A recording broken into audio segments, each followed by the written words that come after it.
The curse that had been laid upon her was to live an endless life, a burden carried over from her previous existence. Was this her 52nd life? No, perhaps her 53rd. She had lost count after being reborn again and again throughout the span of an entire millennium. There was nothing she had not done before, and there was no kind of life she had not experienced. She had once been an archmage of unparalleled talent. She had lived as a sword master known across the world as the Saint of the Sword. She had been a musician, an artist, a blacksmith, and a doctor. There was hardly a profession, skill, or path she had not mastered at least once. She had experienced it all, seen it all, and accomplished more than most people could imagine. Yet despite everything, she was sick of it. Everything felt exhausting and repetitive. Even existing had become annoying. More than anything, she simply wanted to live a peaceful and comfortable life. And now, a new life had begun once again. This time, no matter what happened, she was determined to live like a sloth and do absolutely nothing. As she lay there making up her mind, the door suddenly opened. Are you finally awake now? Maybe it's because you took after Mother that your body is so weak. Honestly, you're still as useless as ever. Good heavens. In this life, she was Princess Ruby of the Grand Duchy of Luxon. How incredibly annoying. What's with that look on your face? I suppose you're so unrefined because of your lowly upbringing, said the young lady with a look of disdain. It was truly irritating. She had no desire to play along with these ridiculous antics. This time she was absolutely going to rest and enjoy a quiet life, but for some reason her sister kept interfering with her plans. Why couldn't she just leave her alone? All she wanted was to rest. As she lay sleeping in her room, she suddenly woke up and began coughing violently. My 54th life. I'm sick of it all, she thought as she slowly sat up in bed. Ruby! This time, no matter what happened, she was determined to live as a sloth. She needed rest, and nothing else mattered. Just then, a woman entered the room and immediately began criticizing her. How long are you going to keep lying around sleeping like that? You're exactly like your mother. Weak, fragile, and completely useless. As soon as Ruby woke up, she wondered what kind of person could make such an irritating noise first thing in the morning. Ruby! What are you staring at? Thank me and stand up right now. Even if your fever is giving you a headache, you should know your place. Ruby simply looked at her and replied, Please be quiet. She had no interest in listening. The woman froze in shock. What? Her name was Ruby de Grandia. She was 18 years old and, in her previous timeline, had died alone from a terrible fever. She was the young lady of the Luxon Duchy. Wait, the young lady? That would make things difficult. It would be much harder to spend her days lazily with such a high status. The woman standing before her frowned and asked, What did you just say? Meanwhile, Ruby calmly organized the memories of this body. Besides, it seemed completely normal for this girl to be ignored by the servants. She had a cruel stepmother, a cold-hearted elder brother, a selfish younger sister, and a biological father who neglected her entirely. It was the very definition of a dysfunctional family. Ruby! Her stepmother shouted once again. I am in trouble. Big trouble. The woman continued yelling. What kind of behavior is this? What's so great about being a bastard child that you think you can act this way? Should I lecture you even more so you can finally come to your senses? If the memories of this body were correct, this woman was Duchess Margaret, her stepmother. Ruby let out a small sigh before responding calmly. I apologize. It hasn't been long since I regained consciousness, so it seems I've temporarily lost my mind. If you have nothing else to say, please return to your room. The Duchess was left speechless. Is there anything else I want to say? Ruby thought. Anyway, please just leave me alone. I'm tired. You! How dare you? How dare you treat me like this? The Duchess shouted in outrage. Ruby simply looked at her. The coldness in her gaze caused Duchess Margaret to freeze. For someone who had grown up as a spoiled noblewoman, such a stare was enough to shake her confidence. She should have simply left after being frightened a little. You will definitely be punished for this. Prepare yourself, she declared before storming out of the room. As the door slammed shut, Ruby leaned back inside. Did I provoke her too much? Whatever. It'll be fine. I don't care. She slowly walked toward the mirror and stared at her reflection. Oh my! Radiant silver hair framed her face, and her eyes shone like precious jewels. She was incredibly beautiful. Her features were flawless, the perfect appearance for a noble lady. But being too pretty was troublesome in its own way. Being born into a dysfunctional family was already difficult enough. Having a face that attracted attention everywhere only made her dream of a peaceful, lazy life even harder to achieve. The easiest solution would probably be becoming the neglected mistress of some man with no ambitions. At least then she could spend her days resting. Still, it had been a while since she had looked around so casually. "Ruby!"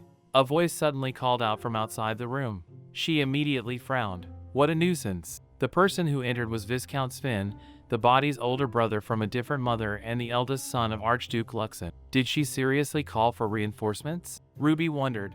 Am I so tired that I'm starting to hallucinate now? Sven stepped forward and demanded an answer. Ruby, is what mother said true? Do you think it's acceptable to behave so rudely toward her? Ruby placed a hand against her aching head. She had already reached her limit. Looking at him with complete exhaustion, she finally shouted, "Let me rest. Answer me. Did you act rudely toward your mother?" Sven demanded. Ruby let out an inward sigh. What a stubborn pair. At this rate, this conversation would never end.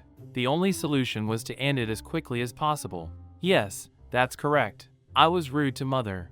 After all, the first thing she said to her daughter, who had nearly died from a fever, was that she was a fool.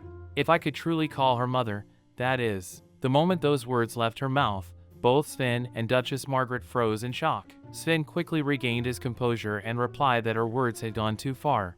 Even if mother had said something that upset her, she should understand that it was never said with bad intentions. Ruby simply looked at him and calmly responded that before discussing anything else, she wanted to ask him a question. Was he trying to discipline her because his mother loved her, or was he simply using it as an excuse to strengthen his own standing within the family? Sven was immediately left speechless. Ruby couldn't help but think that if he had used his brain for even a moment, he wouldn't be standing there without an answer.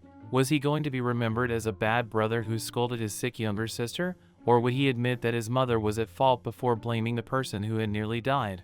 Unable to properly answer her question, Sven eventually said that regardless of everything, her words and actions were inappropriate and that she should apologize to her mother immediately. Ruby nodded and simply replied with a sorry. The sudden response caught everyone off guard. What? Sven asked in confusion.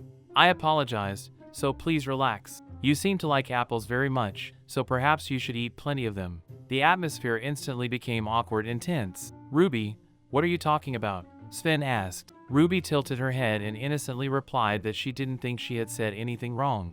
Apples were healthy. Eating one every day reduced the chances of getting sick. Since she herself was currently ill, she had come to realize that health was the most precious thing in the world.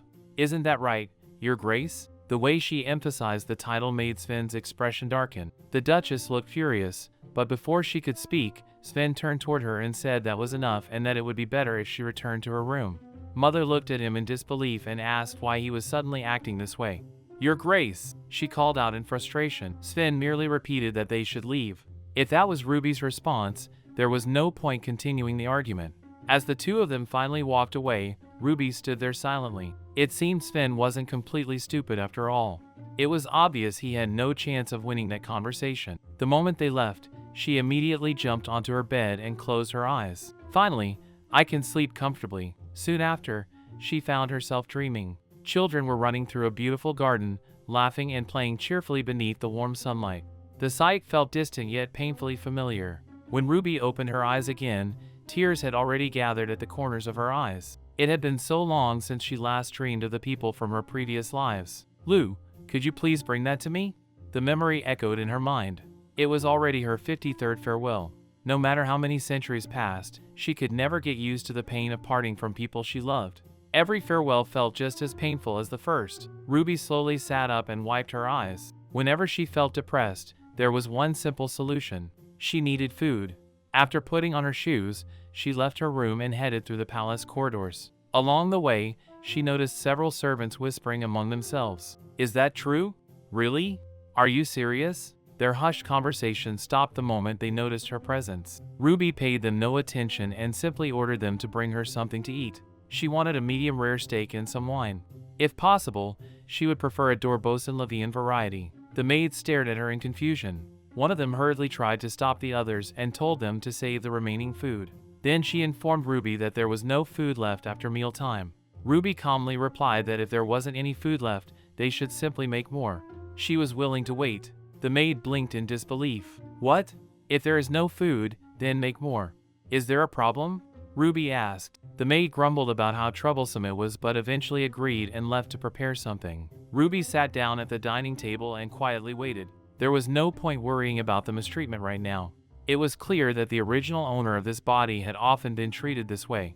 For now, she would simply focus on eating. A short while later, a bowl was dropped in front of her. Inside was a dark, murky soup that looked more like tar than food. "This is all I have for you. Enjoy your meal," the maid said mockingly. Then she added that if Ruby had anything else to say, she should make sure to arrive on time for the next meal because they couldn't accommodate her laziness. Ruby slowly rose from her seat. Without warning, she slapped the bowl with all her strength. The bowl flew across the room, spilling its disgusting contents all over the floor. The maid gasped in shock. Ruby's eyes turned cold as she stared directly at her. "Wake up. Either your eyesight is terrible or you're severely underestimating the Grand Duchy of Luxon. I am the first daughter of Grand Duke Luxon. Humiliating me is no different from humiliating His Grace himself. Do you have 5 lives or something?" she asked while fixing the maid with a chilling death stare that instantly drained the color from her face. The other maid stood frozen in shock. The maid who had just been slapped was trembling uncontrollably. She could barely speak as she stuttered that she had never been treated like that by the young lady before. Ruby calmly looked at her and asked if that was so. Then she turned her gaze toward the other maids. "What about you two? Do you think the same?" The 2 maids standing nearby immediately dropped to their knees. "My lady, we were wrong. Please forgive us. Please forgive us, Your Highness." They repeatedly bowed their heads to the floor, desperately apologizing. One of them quickly promised that she would immediately have proper food prepared. Ruby sat back down and nodded. "Good. I will give you one more chance." The maids looked relieved and repeatedly thanked her before rushing away. After a while, a beautifully prepared steak was finally brought before her. Ruby quietly looked at the meal while organizing her thoughts. She had merely made an example out of the kitchen representative, but the reality was obvious. The entire palace looked down on Ruby de Grandia. There were many ways to solve such a problem. She could win people over through kindness. She could establish fear through authority. She could even eliminate obstacles through clever schemes and manipulation. There were countless methods she could use. However, every single solution shared one fatal flaw. They all required effort. Even if she overcame her laziness and managed to gather people onto her side, it would not solve the bigger issue. In the end, she would still be sold off through a political marriage the moment she became an adult. Princess Ruby already had a fiancé, the 4th prince of the Western Empire. Even though he possessed no right of succession, he was still such a formidable individual that even the crown prince had to be wary of him. Across the entire Western continent, he was considered the most outstanding marriage candidate imaginable. If she ended up marrying a prince with such terrifying qualifications and expectations, her peaceful life would be completely ruined. As she cut into her steak, she made up her mind. There were many problems she could postpone dealing with, but this was not one of them. No matter what happened, she had to stop that marriage from taking place. While she was eating, a voice suddenly called out from behind her. "Greetings, Lady Ruby." Turning around, she saw a servant bowing respectfully. Ruby frowned slightly and asked what it was. The servant informed her that His Grace had summoned her. "His Grace? Now?" she asked. The servant nodded and confirmed that the Grand Duke wished to see her immediately. To Ruby, this was actually good news. "Understood. Take me there right now." Like the old Western proverb that advised cutting through a tangled knot rather than wasting time untying it, she decided she would sever this dysfunctional family's problems all at once. Not long afterward, Ruby arrived before the Grand Duke. "Lady Ruby de Grandia la Luxon greets His Grace, the Grand Duke," she said as she bowed. The Grand Duke slowly turned around. He was the ruler of the small yet powerful Grand Duchy of Luxon. Simply standing before him was enough to reveal the dignity and authority of a true ruler. His presence alone made it clear that he lacked nothing as a leader. Looking at her carefully, he remarked that she didn't seem nervous today. Ruby calmly replied that she had committed no mistakes, so she had no reason to be nervous. The Grand Duke narrowed his eyes and observed that she had changed. It was almost as though she had become an entirely different person. Ruby inwardly thought that was because she literally was a different person. Outwardly, however, she casually explained that it was probably puberty. Since she was at an age where she seemed to grow taller every time she woke up, perhaps her personality had suddenly changed as well. The Grand Duke quietly accepted the answer. After a brief silence, he commented that it had been a long time since they last met. Ruby was surprised by those words. Didn't he dislike her? According to the memories of this body, Ruby's biological mother had been a commoner. Despite that, the Grand Duke had loved her deeply enough to make her his legal wife. Yet the daughter born from that woman had spent years suffering from neglect and mistreatment. She had nearly died from a fever because no one cared enough to look after her properly. If the Grand Duke truly loved her mother so much, why had he never stopped the cruelty of her stepmother? The Grand Duke eventually asked if she knew why he had called her here. Ruby answered that she had a rough idea. He explained that he did not wish to point fingers at anyone, but he also did not want the household becoming noisy because of unnecessary disputes. He hoped such incidents would not occur again and promised that he would speak with her mother as well. Ruby listened quietly before responding. So you're saying we should simply cover a festering wound with cloth and pretend it doesn't exist? The Grand Duke frowned and asked what she was talking about. Ruby explained that there were only 2 ways to treat a festering wound. The first was to carefully apply medicine and wait for it to heal. The second was to remove the wound entirely by cutting it away. Unfortunately, things had already gone too far for the first option. That was why she had chosen the second. From this day onward, she would leave the Grand Duchy of Luxon. The assistant standing nearby was shocked. "My lady!" The Grand Duke's expression hardened as he asked if she truly thought he would listen to such absurd words. Ruby calmly answered that he had no choice but to listen. After all, the person responsible for allowing the wound to fester was none other than the Grand Duke himself. She knew that her existence within this household was nothing more than a thorn in everyone's side. Her presence constantly irritated old wounds, causing everyone to hurt each other over and over again. For the sake of everyone involved, she wanted to leave. She would leave this place and never return. Then she declared that she would consider his silence as permission. She planned to leave the palace within a single day. "Thank you for everything up until now. I wish you good health." With those final words, she bowed respectfully and turned around. She left the room without looking back, leaving the Grand Duke completely speechless. Even until the very end, he never tried to stop her. Well, that's good for me, she thought. But at the same time, she couldn't help feeling sorry for the original Ruby. "Ruby, you truly were a pitiful child. In this life, I will be happy enough for both of us. I want to be happy." Back in her room, she began packing her belongings. After closing her suitcase, she looked over everything she had gathered. Comfortable clothes filled most of the space. Instead of packing a sleeping bag, she had stuffed an entire blanket inside. She possessed almost no valuables, but that didn't concern her. Earning money had never been difficult for someone who had lived more than 50 lives. This should be enough. Satisfied with her preparations, she lifted her bag. Just then, a voice suddenly called out from behind her. "What are you doing, Ruby?" The servants soon began whispering among themselves. "The young lady has left the palace. Is it really all right not to stop her?"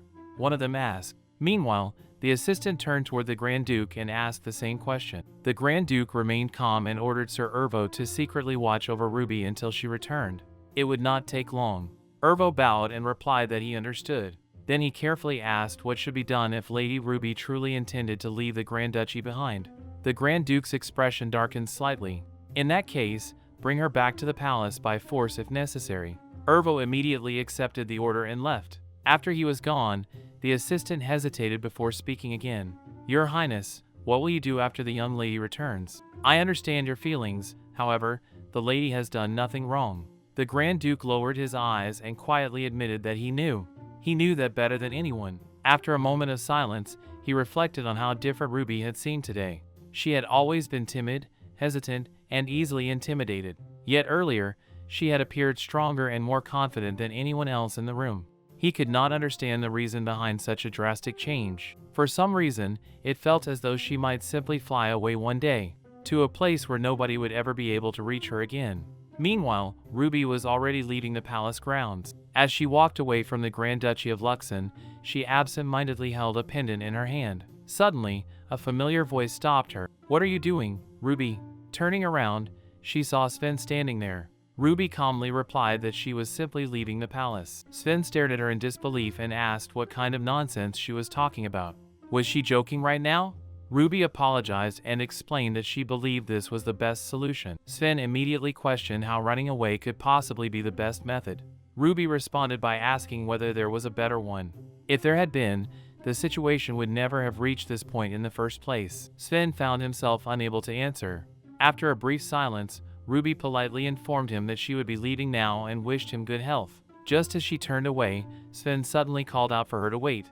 He then handed her a necklace. Ruby looked down and saw that the pendant bore the crest of the Luxon family. Sven told her that if anything troublesome happened, she should use the necklace. It was an artifact containing a considerable amount of magic. Ruby immediately understood what he meant. He was giving her permission to use the family's authority in case of an emergency. How ironic, she thought. They should have treated the original Ruby well while she was still here. That Ruby no longer existed. With those thoughts in mind, she bid farewell to the Grand Duchy of Luxon and continued walking forward. However, she had barely gone far when a loud voice called out behind her. "My lady! Ruby! Wait!" Ruby turned around and was immediately stunned. Running toward her with tears streaming down her face was Mary. The maid looked absolutely devastated. "Please let me come with you, my lady. How could you leave me behind? I can't live without you," she cried. Ruby blinked in surprise. In her excitement to leave the palace, she had completely forgotten about the child. Mary had been the only person who genuinely stood by Ruby's side within the Grand Duchy. Ruby gently told her to go back. Following her would only make life harder. Mary immediately shook her head. "That's all right. I will still be of help somehow. Please let me come with you, my lady." Ruby couldn't understand why she was being so stubborn. There would be absolutely no benefit for Mary if she followed her. The young maid lowered her head before quietly admitting the truth. "That's because I like you, my lady." Ruby froze. Mary's eyes sparkled as she continued speaking. "The reason I'm following you isn't complicated. It's because I like you. That's all." Ruby was left speechless for a moment. After living through more than 50 lives, she had heard countless confessions of loyalty, admiration, and affection. Yet for some reason, Mary's straightforward words struck her harder than any of them. Eventually, Ruby sighed and smiled faintly. "If you want to come with me that badly, then come with me." Mary's entire face lit up with joy. "Thank you very much, my lady. I will definitely go with you," she exclaimed excitedly. As the two stood together, Ruby suddenly asked an important question. "Mary, do you happen to have any savings from your salary?" Mary awkwardly scratched her cheek. She admitted that she had received quite a bit of money over time, but most of it had been spent on things like cake and snacks. Ruby couldn't help staring at her in disbelief. Then Mary quickly added that she would find a way to earn money somehow. Ruby looked at her and asked if she really believed that. Mary confidently nodded. She insisted that she was good at working and would surely be able to earn money one way or another. Ruby couldn't help finding the entire situation adorable. Looking at Mary, she suddenly asked whether she liked cake. Mary's eyes immediately sparkled. "Strawberry cake is my favorite," she replied without hesitation. Ruby then asked if there was any other food she wanted to try. Mary shyly admitted that she had always wanted to eat filet mignon. It was a beef tenderloin dish she had only seen nobles eat. She had never tasted it herself, but she always felt envious whenever she watched her masters enjoy it. Ruby nodded. "All right then. Tonight we'll have filet mignon and strawberry cheesecake for dinner." Mary's eyes widened in shock. "What? But what about the cost?" Ruby simply shrugged and replied that money could always be earned. Then she told Mary to follow her. Mary hurried after her in confusion. "My lady, what exactly are you planning to do? You're not about to do something bad, are you?" Ruby glanced back at her and pointed out that Mary was already following her simply because she had told her to. Hearing that, Mary quickly ran after Ruby as the two of them continued forward together toward their new adventure. "My lady, what are you doing in this store?" Mary asked as she followed Ruby inside. The shopkeeper looked at the two of them in confusion before asking how they had gotten in. Ruby calmly walked over to one of the instruments on display and politely asked if he could lend it to her for a while. "You mean this harp?" the man asked. "I don't normally rent out instruments in my shop, but..." Before he could finish, Ruby offered him 5 silver coins in exchange for borrowing it for 2 hours. The shopkeeper was visibly surprised. 5 silver for only 2 hours? Mary was equally shocked and quickly whispered that the instrument itself only cost 10 silver coins. The shopkeeper immediately agreed and handed the harp over. "Miss, what exactly are you planning to do with it?" Mary asked curiously. Ruby simply replied that she was going to use it to earn money. Looking around the busy streets, Ruby spotted what seemed like the perfect place. She walked over, opened her suitcase, and handed Mary a hat. "Mary, hold this for me." Mary obediently took it. Ruby instructed her to hold it upside down so people could place money inside it. Mary looked at her in confusion, still unsure what was about to happen. Then Ruby gently placed her fingers on the strings of the harp and began to play. The beautiful melody instantly echoed throughout the street.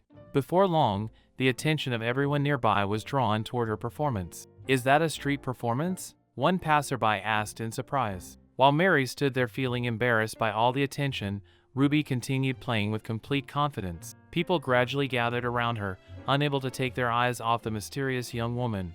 Who is she? Someone wondered aloud. Was there always such a talented bard in this area? Ruby quietly smiled to herself. It feels wonderful to play again after such a long time. In one of my previous lives, I couldn't even afford to touch an instrument, let alone own one. The memories brought a hint of nostalgia, but her hands never missed a single note. Every melody flowed flawlessly, captivating the growing crowd. Before long, people began tossing coins into Mary's hat. The money kept pouring in one coin after another. Mary stared at the overflowing hat in complete disbelief before hurriedly bowing to everyone. "Thank you!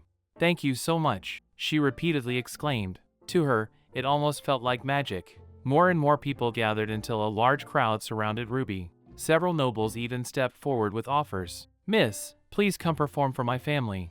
Another interrupted and insisted that he had asked first. Someone else suggested that Ruby should become their family's exclusive musician instead. The crowd quickly became noisy as everyone tried to recruit her. Ruby finally stopped playing and stood up. Turning toward Mary, she calmly said that it was time to leave. The two of them quietly slipped away before anyone could stop them. Once they reached a quieter place, they emptied the hat and began counting the coins together. 275, 285, 300. Mary gasped in excitement. 300 silver. Oh my goodness! Wasn't that nearly what an ordinary commoner could earn in an entire month? She looked at Ruby with sparkling eyes. "My lady, you've never played an instrument before, so how did you perform something so beautiful?" Ruby casually shrugged and replied that she was simply a genius. "A genius?" Mary repeated in amazement. Ruby confidently nodded. "That's right." Mary looked at her with complete admiration. "Wow, my lady, you really are incredible. We've all been fooled until now." Ruby couldn't help smiling. "Well, I'm glad you believe that." Ruby then handed all of the money over to Mary. "Actually, from now on, I'd like you to manage all of our money." Mary pointed at herself in surprise. "Me? But..." Ruby explained that she was still technically a princess of the Grand Duchy of Luxon. Handling money herself would only attract unnecessary attention, so it would be much better if Mary managed it instead.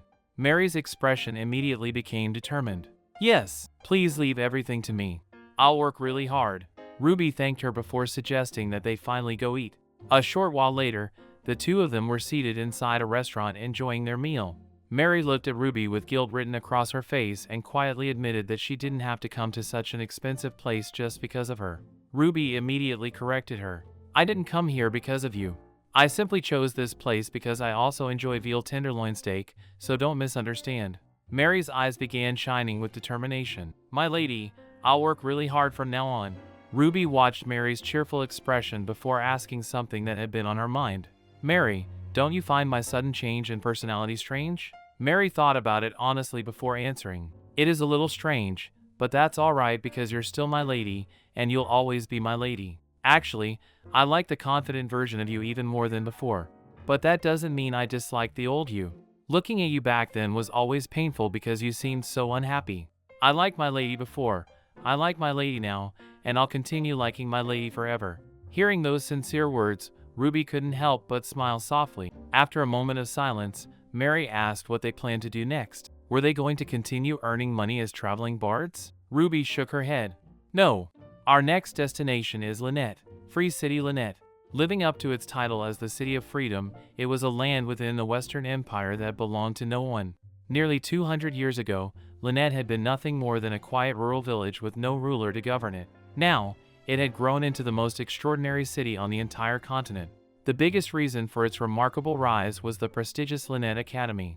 The academy was a higher educational institution comparable to a university, offering a wide variety of specialized courses and majors. Most of its students were in their late teens or early 20s. More importantly, Lynette Academy held a very special place in Ruby's heart.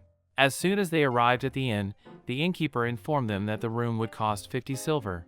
Ruby politely asked whether there were still any rooms available upstairs. The woman nodded and asked if the two of them planned to stay the night and whether they had a specific room in mind. Ruby immediately requested a two-person suite. Mary looked surprised and quietly asked if they were really staying there that night. Ruby explained that they first had to take a boat to reach Lynette. Since the first boat departed the following morning, they needed to spend the night at the inn beforehand. Mary hesitated, pointing out that the inn was quite expensive and that they would also need to buy tickets for the boat. Ruby simply smiled and assured her not to worry because she already had a plan. Later that evening, Ruby relaxed in a warm bath while Mary sat nearby. Curiously, Mary asked why Ruby wanted to go to Lynette. Was she planning to enroll at Lynette Academy? Ruby nodded and explained that it was currently the enrollment season, so she intended to take the entrance examination. Mary's eyes lit up with excitement. She happily remarked that Ruby was chasing her dreams and that it sounded amazing. Ruby smiled to herself. Actually, this was simply the first step toward her dream of living a lazy life. At Lynette Academy, both room and board were completely free. Even better, it was a skill-based educational institution where outstanding exam results could replace regular attendance. That meant she could spend most of her time relaxing while still remaining enrolled. Mary enthusiastically asked which major Ruby planned to choose. Would it be music, medicine, art, or something else entirely? She felt that any field would suit her talented young lady perfectly. Ruby admitted that she still had to think about it. Then she quietly added the answer she had already decided on in her heart. My major is going to be taking a break. As she stepped out of the bathroom, she imagined spending years eating free meals while enjoying an incredibly peaceful life. The thought alone made her smile. Mary giggled before happily talking about everything that had happened that day. She confessed that it was her very first time eating filet mignon. Tomorrow would also be her first time riding on a boat, and she had never even visited Lynette before. The fact that she was getting to experience all these wonderful things alongside Ruby made her happier than she could ever express. Ruby listened quietly before teasing her that even if they never went to Lynette, she would simply buy her lots of strawberry cheesecake instead. The two shared a small laugh before ending the night.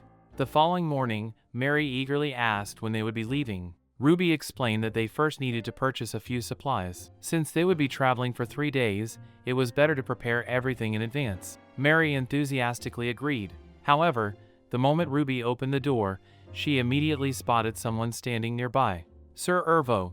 Ruby called his name, but he deliberately avoided responding while awkwardly pretending to hide himself. She looked at him with complete indifference before asking why he was pretending to hide when he had been following them since yesterday.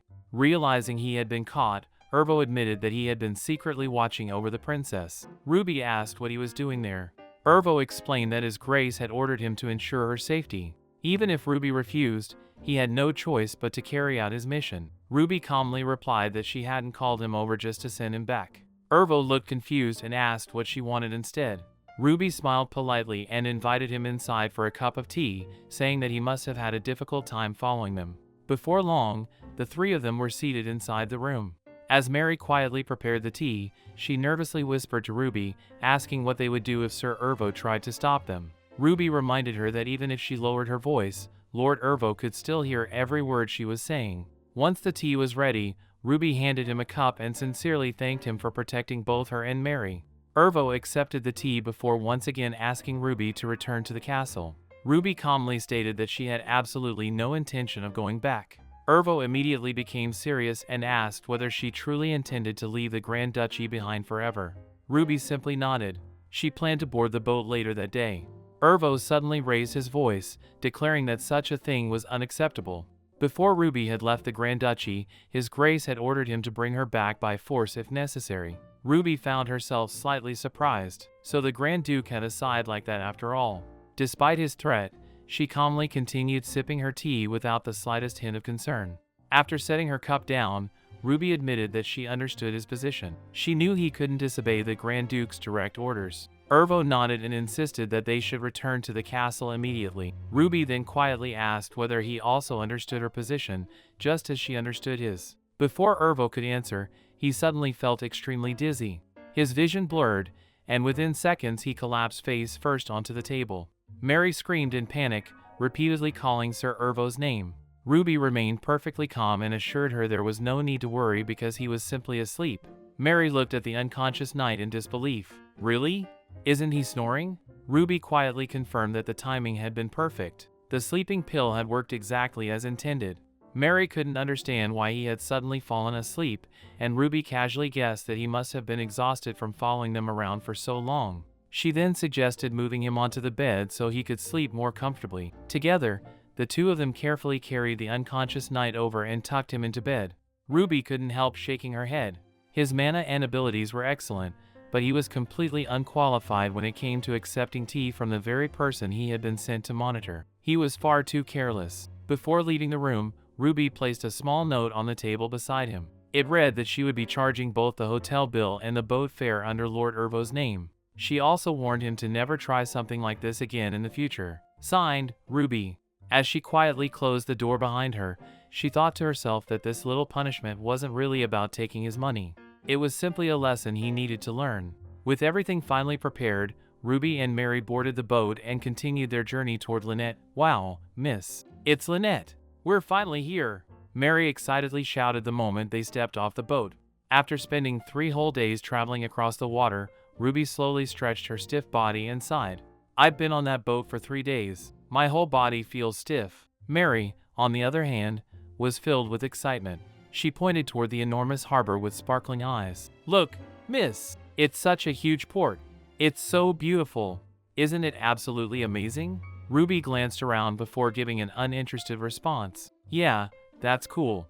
Mary immediately pouted.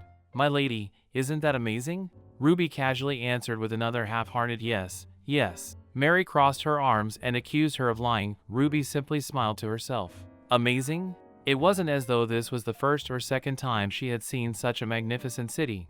The bustling streets, towering buildings, and endless crowds felt strangely nostalgic rather than impressive.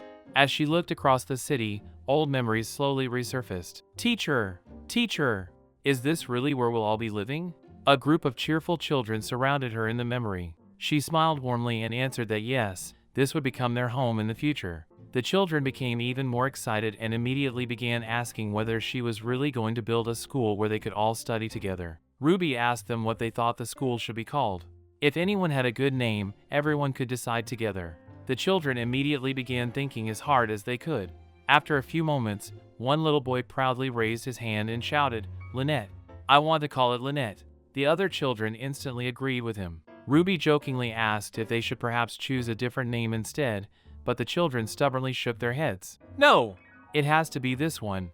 It should have teacher's name. Lynette, remembering that moment, brought a gentle smile to Ruby's face. Those children had been unbelievably sweet. Back then, it had only been a tiny school built to educate 5 orphan children. Even after dying and living countless new lives, she had never imagined that the small academy she founded would eventually grow into the most prestigious educational institution on the entire continent. Looking back over the past 1,000 years, her life at Lynette Academy had truly been one of the happiest periods she had ever experienced. Since 200 years had already passed, only a few traces of those days remained, yet simply returning to this place filled her heart with an unexpected sense of comfort and familiarity. After arriving at the academy, Ruby submitted her application. The receptionist accepted the documents before informing her that the entrance examination would take place 1 week later. As they walked away, Mary cheerfully asked whether she was nervous. She confidently assured Ruby that she believed in her and that she would definitely pass the exam. Then Mary quickly added that even if Ruby somehow failed, everything would still be all right. They could simply find another job, and Mary would work hard to earn money herself, so Ruby shouldn't worry too much. Ruby quietly laughed. Relax. The problem wasn't whether she could pass or fail. She didn't even know who else would be taking the examination. Looking around the academy grounds, she realized that talented students from every corner of the Western continent had gathered here. Competition would undoubtedly be fierce. On top of that, the entrance exam had almost certainly changed over the past 200 years. It would be annoying having to review everything from scratch. Turning toward Mary, Ruby asked her to head to their accommodations first. She herself needed to visit the library. Mary happily agreed and offered to take care of all their luggage. She also asked whether Ruby planned to study there. Ruby nodded. As Mary cheerfully ran off carrying the bags, Ruby couldn't help thinking about how unbelievably adorable she was. Ruby soon entered the academy's enormous library and immediately began searching through the countless shelves filled with books. Before long, she placed a thick volume titled Humanity Theory, Insight into the History and Philosophy of Mankind onto one of the tables. Looking at the title alone was enough to bore her to death. Nevertheless, she slowly opened the book and began turning the pages. To her surprise, she gradually became completely absorbed in what she was reading. Wait, isn't this actually interesting? She wondered. Then it suddenly occurred to her that it had been an incredibly long time since she had been able to quietly sit down and leisurely read a book. Most of her previous lives had been filled with relentless struggles, political schemes, bloody battles, endless conflicts, and death. During those exhausting years, peacefully reading a book had been nothing more than an impossible dream. Perhaps this was finally that dream coming true. Time quietly passed as Ruby remained seated on the floor, completely surrounded by towering piles of books. She eagerly continued reading one volume after another. Somehow, this was far more enjoyable than spending countless hours buried beneath endless piles of official documents. Eventually, after reading for so long, she let out a tired sigh and decided it was finally time to take a short break. She walked outside the library and stretched her arms toward the sky, enjoying the fresh air. Just then, a familiar voice suddenly called out to her. "Oh, Princess Deterioration. So the rumors about your downfall were actually true. It's been a long time. How have you been?" Ruby slowly turned toward the voice, wondering who had just greeted her in such a mocking manner. "Hi there, Princess Deterioration." A young noblewoman approached Ruby with a smug smile on her face. "Allow me to introduce myself. I am Janet Yosik from the Hansen Marquis family." I was quite surprised to see that this wasn't the Grand Duchy of Luxon. I never expected the famous Princess Ruby to appear here of all places. She looked Ruby up and down before asking why she had come to Lynette Academy. "Don't tell me. Are you here to take the entrance exam?" Janet let out a mocking laugh before continuing. "I really admire your courage. If the Grand Duke found out about this, wouldn't he be furious? Lynette Academy is a place that brings honor to one's family simply by attending. But if you fail, you'll only disgrace both yourself and your family. Why would the infamous ugly princess of the Luxon Grand Duchy, the laughingstock of noble society, dare to take the Lynette Academy entrance exam? She'll fail anyway. Still, I suppose it takes courage to embarrass yourself so publicly." To put it simply, this girl was Janet of the prestigious Hansen Marquis family. Her family held an incredibly high status within the Western Empire and was so influential that they were respected even by nobles of the Northern Empire. Ruby quietly observed her while listening to every insult. Honestly, after dealing with so many exhausting people lately, seeing someone so simple and transparent almost felt refreshing. She was like cotton candy compared to the complicated enemies Ruby had faced in her previous lives. "Princess Ruby? Why are you smiling like that?" Janet asked with irritation. "Shall I tease you a little more?" Ruby calmly looked at her before asking a simple question. "Since you're here yourself, aren't you also worried about failing?" Janet confidently declared that she had prepared more than enough and had studied harder than anyone else. Ruby nodded before replying that in that case, she wanted to ask her a few questions because there were several things that had confused her while reading the Academy's textbooks. Janet proudly accepted, telling Ruby to ask absolutely anything she wanted. Ruby immediately began. How did Kazan's troubles during the Liberation War of the Southern Empire in the year 524 affect future generations? Janet confidently answered that the war resulted in the Southern Empire gaining its independence from the Western Empire. Ruby calmly shook her head. "No, that's simply the outcome of the war. I'm asking about its influence on the slave liberation movement that later spread across the eastern nations beyond the Southern Empire." Janet instantly froze. Before she could think of an answer, Ruby asked another question. According to Fernald's theory of the refraction of light, what should the coefficient of the function be in the 38th equation? Is it sigma 178.2343 or sigma 178.2345? Janet opened her mouth but couldn't answer. Ruby didn't give her any time to recover.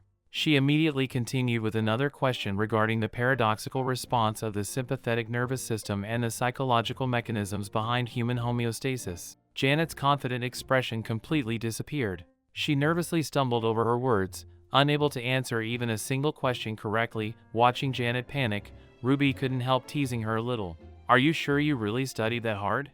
Janet's face turned bright red with anger. Ruby calmly smiled and thanked her for worrying about her earlier, but perhaps Janet should spend more time studying herself instead.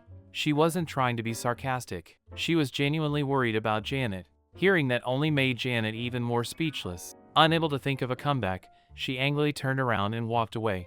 Ruby quietly watched her leave before thinking that perhaps she should have intimidated her a little more.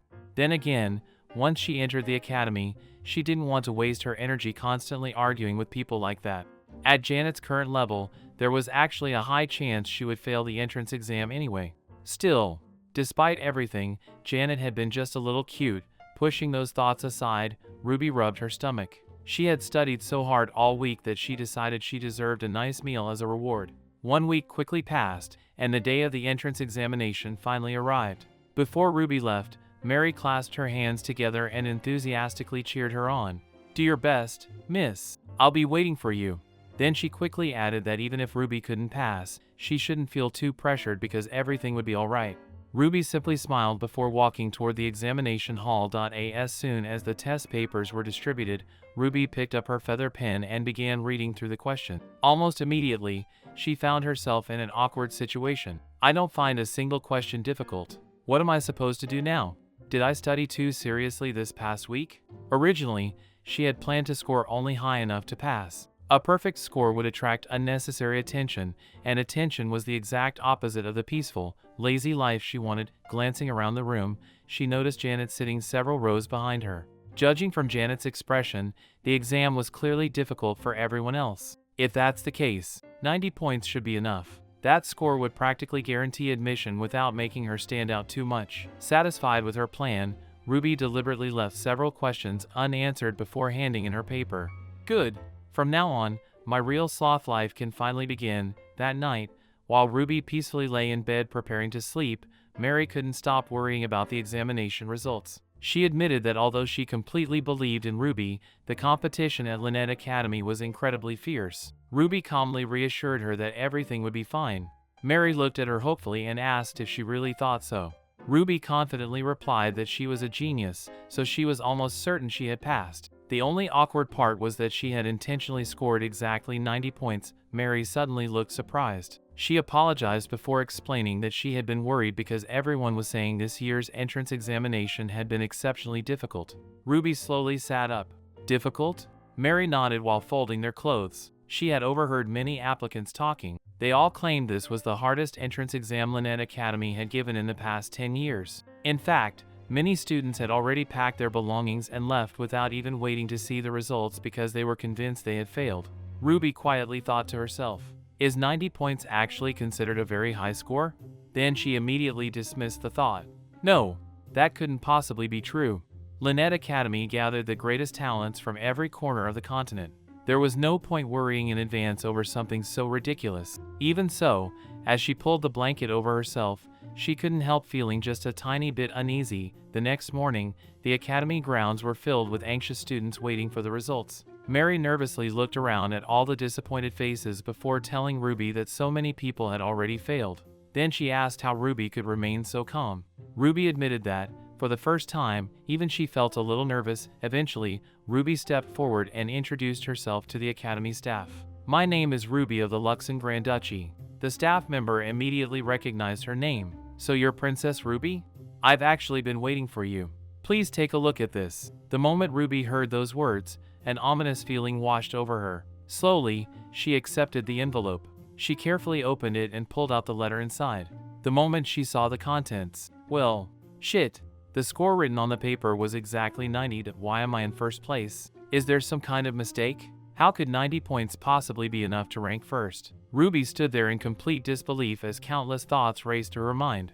Before she could process what had happened, Janet suddenly approached her with a smug smile. Well, Princess, what was your score?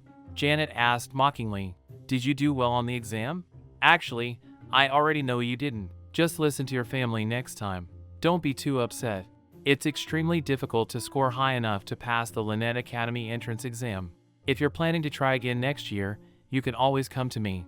If you're not good enough, I suppose I can help you study. Janet couldn't help laughing at her own words, completely convinced that Ruby had failed. Just then, the academy staff member responsible for distributing the results stepped forward and politely interrupted. Lady Janet of the Hanson Marquis family, I believe there's been a misunderstanding. She was just about to reveal Ruby's actual results when Ruby immediately turned around and shouted for her to stop. The sudden outburst startled the staff member so much that she froze on the spot. Janet misunderstood Ruby's reaction entirely. It seems you really want to hide your score. Well, it's obvious enough anyway. I'll leave now out of respect for your feelings. I'm sorry for embarrassing you like this. With that, Janet proudly walked away, completely unaware of what had actually happened. Ruby could only sigh to herself. Things had somehow become even worse before she had even officially enrolled. What was she supposed to do now?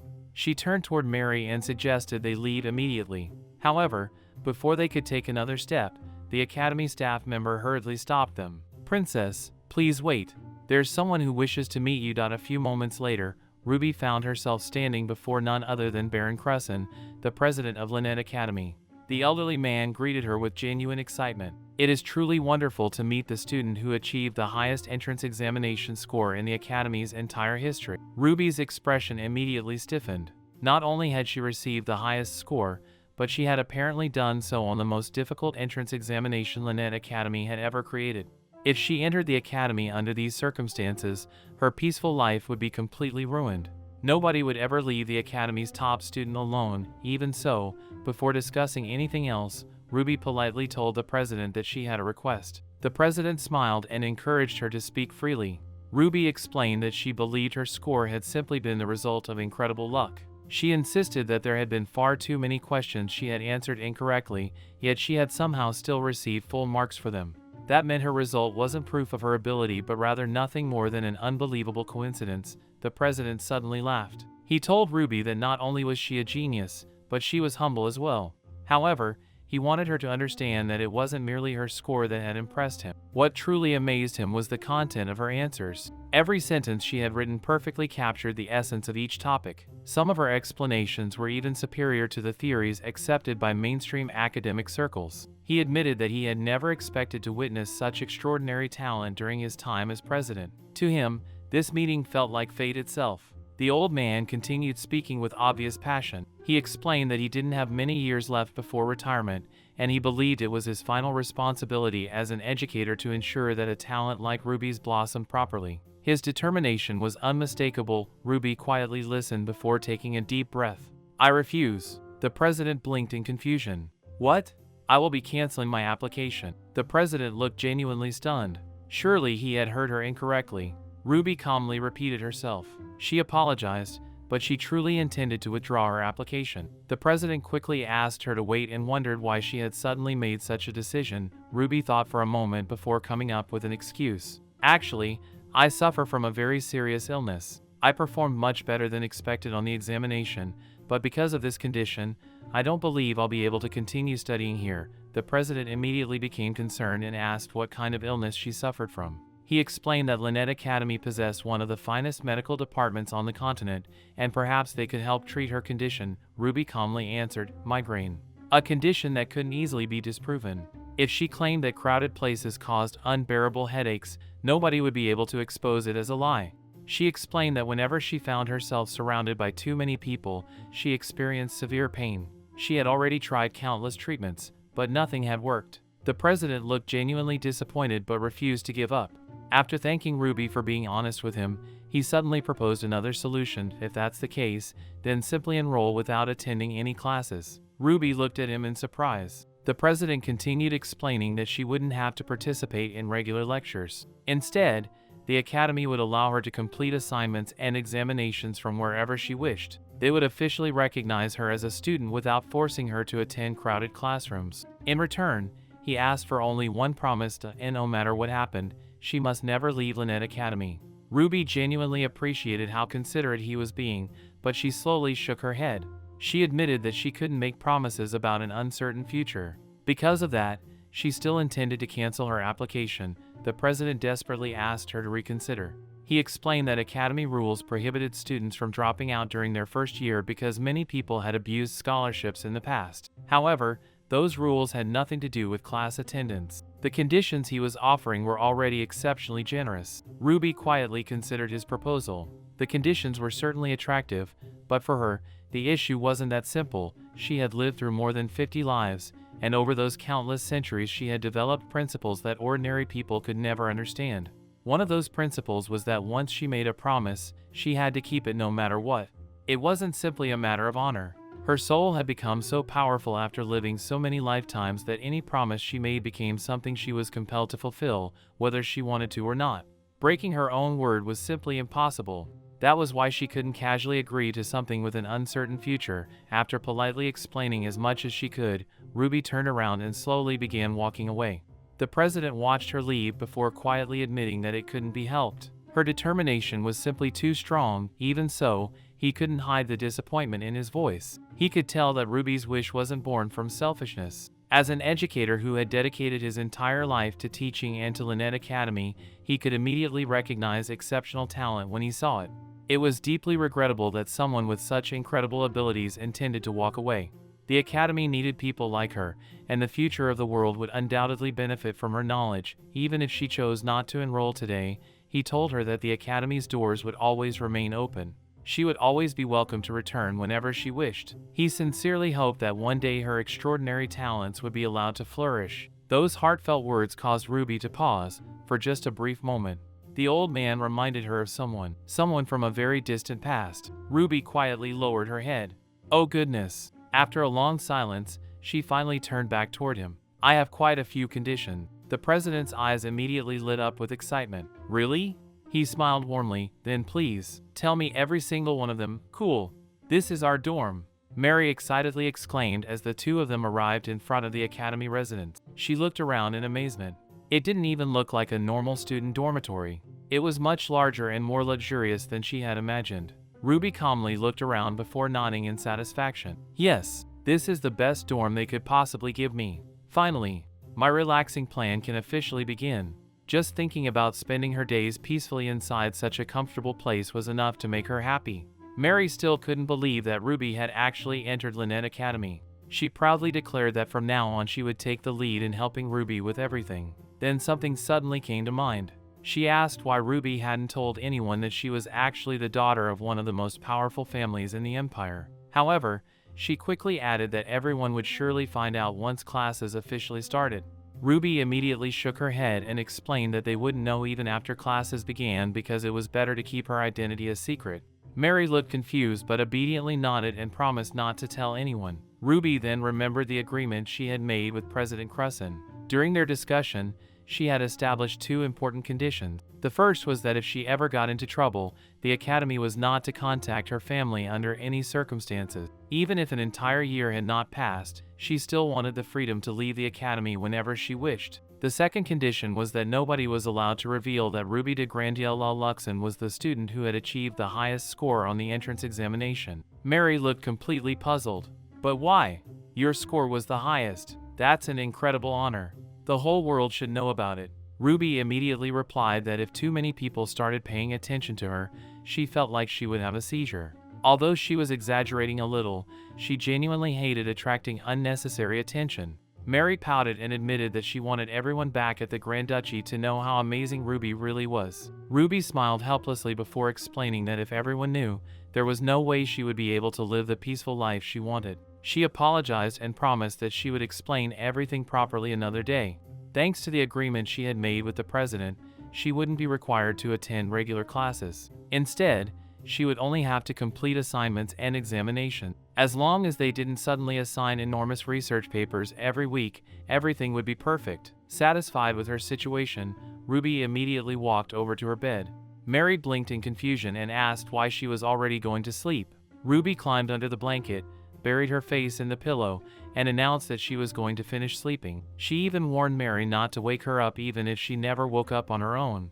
Mary suddenly realized something important. Wasn't Ruby forgetting about making friends? Everyone at the academy was already introducing themselves to one another before classes even began, and many students had already become close friends. This was the perfect opportunity. Ruby lazily peeked out from under the blanket and calmly replied that geniuses stayed alone.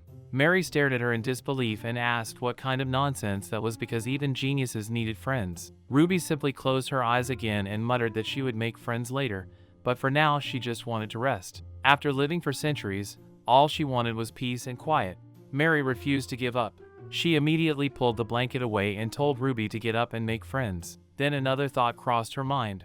What about dating? Ruby slowly sat up and looked completely confused. Dating? What kind of relationship is that? Mary was shocked that Ruby didn't seem interested at all. She quickly informed her that His Highness the Fourth Prince was studying at Lynette Academy. Ruby froze instantly. Mary happily continued explaining that he was already a fourth-year student and also served as the student representative.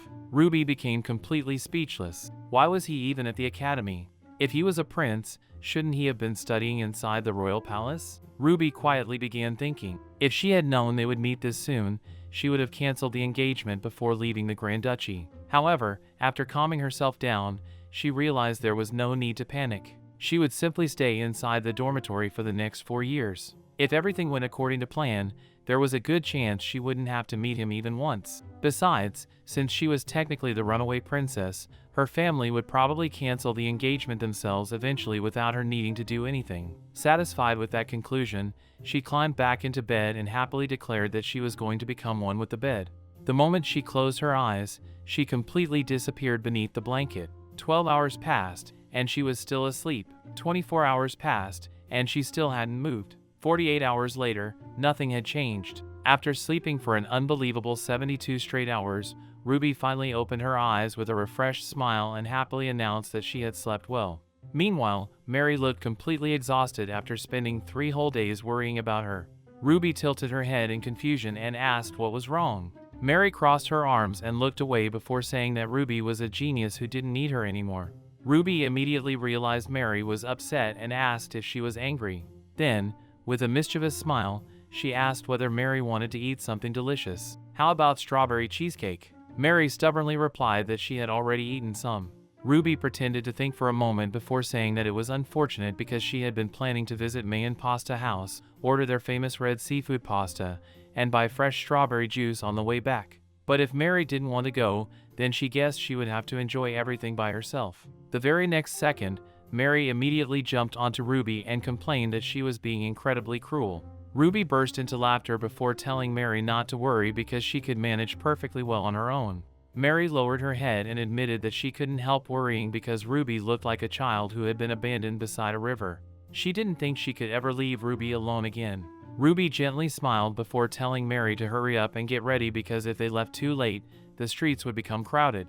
Mary suddenly remembered something important and nervously admitted that they only had 20 silver coins left. Ruby blinked in surprise before asking how they had survived while she had spent 3 whole days sleeping. Mary awkwardly confessed that she had only been buying bread because academy meals were provided exclusively to enrolled students. Hearing that, Ruby quietly lowered her head. She realized she really needed to take better care of Mary. Softly apologizing, Ruby told her she was sorry. Mary immediately shook her head and insisted that everything was fine because she genuinely liked bread. Ruby slowly looked up and asked whether Mary knew what she hated most in the world. It was seeing people forced to live in poverty. Ruby explained that she could eat well and live comfortably, so Mary deserved to do the same. Mary smiled warmly and replied that she didn't need anything else as long as she could stay by Ruby's side. Ruby stood up with determination, walked over to the wardrobe, pulled out a beautiful dress, and confidently swung it over her shoulder before telling Mary to follow her. When Mary asked where they were going, Ruby smiled and declared that it was time to earn some money. This time, they were going to earn a lot of it. The weather was pleasantly cool, making it the perfect day to head outside. As Ruby and Mary walked through the academy grounds, Mary couldn't stop staring at her. Ruby eventually noticed and asked what she kept looking at. Mary smiled brightly before admitting that Ruby looked absolutely gorgeous today. Ruby confidently replied that she was always pretty. Mary immediately agreed without hesitation, saying that her lady was the prettiest person among them all. However, she was still curious. Why had Ruby suddenly decided to wear such a beautiful dress? Ruby casually answered that she wore it because she needed money. Mary blinked in confusion before nervously asking whether Ruby was planning to do something bad. Ruby immediately snapped at her for making such an assumption. Before the conversation could continue, the sound of a girl shouting echoed through the academy courtyard. "What the heck are you doing? Can't you even apologize properly?" A frightened young girl immediately lowered her head and repeatedly apologized, saying she was sorry. One glance was enough to understand the situation. It was a conflict between a noble and a commoner. Ruby quietly observed the scene without much interest. There was nothing unusual about it. Suddenly, the noble girl slapped the commoner across the face. "Is that what you call an apology? Is that really how your family taught you? Then again, you don't even have a proper family, do you?" The cruel words humiliated the commoner in front of the entire academy. The poor girl could only lower her head once again and quietly apologize. Mary looked at Ruby with concern and softly asked whether they could do something to help her. Ruby calmly asked what exactly they were supposed to do before telling Mary they were busy and should continue walking. Mary reluctantly agreed but couldn't help asking one more time if they really couldn't save the girl. Ruby explained that, as Mary already knew, situations like this were incredibly common within noble society. It simply wasn't possible to step in and help every single time something like this happened. Mary quietly nodded. Ruby continued by explaining that regardless of anyone's personal abilities, differences between social classes still existed within the academy. That was simply reality. It wasn't something she had come to Lynette Academy to concern herself with. She hadn't enrolled just to interfere in every dispute she encountered. Then Ruby paused for a brief moment. However, sometimes there were exceptions. Mary looked at her in confusion and asked what she meant. Without saying another word, Ruby suddenly kicked a small pebble across the courtyard. The pebble flew straight toward the noble girl's head and lightly struck her. The noble immediately spun around in anger, demanding to know who dared to do that. Ruby calmly stepped forward and answered that it had been her. The moment the noble girl recognized Ruby, her entire expression changed. Princess, I didn't mean. What are you doing here? Anyway, I'm sorry. Then, trying to avoid trouble, the girl awkwardly added that Ruby should simply be more careful next time. Ruby casually replied that she would. Then she looked directly at the girl and calmly asked whether she wasn't going to greet her properly. The noble girl looked confused. Ruby repeated herself, asking for a proper greeting because surely the girl knew exactly who she was speaking to. Immediately realizing her mistake, the girl introduced herself. Greetings, Princess. My name is Mina. Ruby carefully observed her posture before pointing out every flaw she could find. The angle of her knees was too low. Her left shoulder was slightly twisted. Her right hand was resting incorrectly on her waist. Then Ruby asked whether it had been intentional to bow her neck before lowering her back or if that was some kind of new etiquette she had never heard of. Mina immediately panicked and admitted she had been wrong before begging for forgiveness. Ruby calmly accepted the apology but told her to do it again. Mina looked completely confused. Ruby repeated herself, asking if she hadn't understood. She explained that perhaps Mina simply hadn't learned proper etiquette at home, so she would kindly teach her now. Mina should actually be grateful. Ruby patiently corrected every tiny movement. Her neck needed to bend further, but not too quickly. She needed to move with grace and maintain proper posture. Once again, and again, Ruby explained that the true essence of Western imperial etiquette was modesty, dignity, and elegance. Every movement should be as graceful as butterflies dancing among flowers. After several attempts, Ruby finally smiled in satisfaction. Beautiful. Now even a single greeting from you wouldn't be inferior to the etiquette practiced inside the imperial palace itself. Mina immediately thanked her with relief. Ruby then innocently asked whether she would like to learn even more noble etiquette because she would gladly teach her everything. Mina immediately declined, insisting that everything was already perfect and that she had something extremely urgent to attend to. After hurriedly saying goodbye, she practically ran away from the scene. Watching her disappear, Ruby calmly told Mary that it was time to leave as well. Mary could barely contain her excitement. She looked at Ruby with sparkling eyes and declared that she respected her so much. She loved her lady more than ever, and Ruby would always be her lady forever. Ruby looked completely confused by Mary's sudden excitement and quietly wondered what had happened to make her so happy. Just then, the commoner girl hurried over and sincerely thanked Ruby. Ruby immediately denied helping her. She explained that she had only wanted to teach Mina proper etiquette and that none of it had been done for the commoner. In fact, Ruby insisted that she hadn't even been paying attention to the girl at all, so she shouldn't misunderstand her intentions. The commoner softly smiled before introducing herself. Her name was Melia. She admitted that Ruby could continue saying those things if it made her feel less burdened, but she would never forget what had happened today. No matter what Ruby claimed, Melia would always remember this moment for the rest of her life. As Ruby and Mary walked away together, Mary quietly smiled before saying that Ruby really had tried to help the girl after all. Ruby immediately denied it once again and told Mary not to say such ridiculous things before urging her to hurry up. Meanwhile, high above them on one of the academy balconies, two young men silently watched the entire scene unfold. One of them looked impressed and remarked that they certainly had an excellent freshman this year. The other quietly smiled before replying that perhaps they shouldn't call her a freshman anymore. Maybe they should start calling her sister-in-law instead. How could the rumors possibly claim that the princess is ugly? One of the young men standing on the academy balcony looked genuinely confused after watching Ruby leave. Ezekiel, watch your words, his older brother calmly warned him. Eek, don't look at me like that. Even if you're younger than me, I'm still impressed. You're already acting as though everything is my fault while His Majesty has done nothing wrong. Should I call those the Watcher's Eyes? The legendary Watcher's Eyes. Across the entire continent, only one person possessed that extraordinary gift. Among the 4 imperial princes, that person was Prince Orlean. It was said that the gods themselves had blessed him with eyes capable of seeing through everything and reaching the very core of all things. Those eyes were regarded as the Emperor's eyes. According to the traditions of the Western Empire, Whoever inherited that ability possessed the greatest potential to become the next emperor. That was why the current struggle for succession revolved around the 4 imperial princes, all competing fiercely for the throne, with Prince Orlean standing as the strongest candidate. However, despite being members of the imperial family, the 2 brothers were currently living ordinary lives within Lynette Academy. One of them reminded the other once again to be careful with his words because they were still inside the academy. Ezekiel lazily waved his hand and reassured his brother not to worry. Yes, my amazing older brother, the future heir to the throne. I'll be careful. Then he suddenly smiled mischievously before changing the subject. But honestly, wasn't she amazing? Instead of being ugly like the rumors claimed, she was probably one of the most beautiful women in the entire empire. More than that, she had an incredibly bright presence that naturally drew everyone's attention. She really was beautiful. Turning toward his brother, Ezekiel curiously asked what he thought after finally seeing her in person. His brother remained expressionless before giving an incredibly short answer. She's pretty. Ezekiel stared at him in disbelief. That's it? That's all you have to say? Then he burst into laughter. You're exactly the same as always. A moment later, his expression changed again as another thought crossed his mind.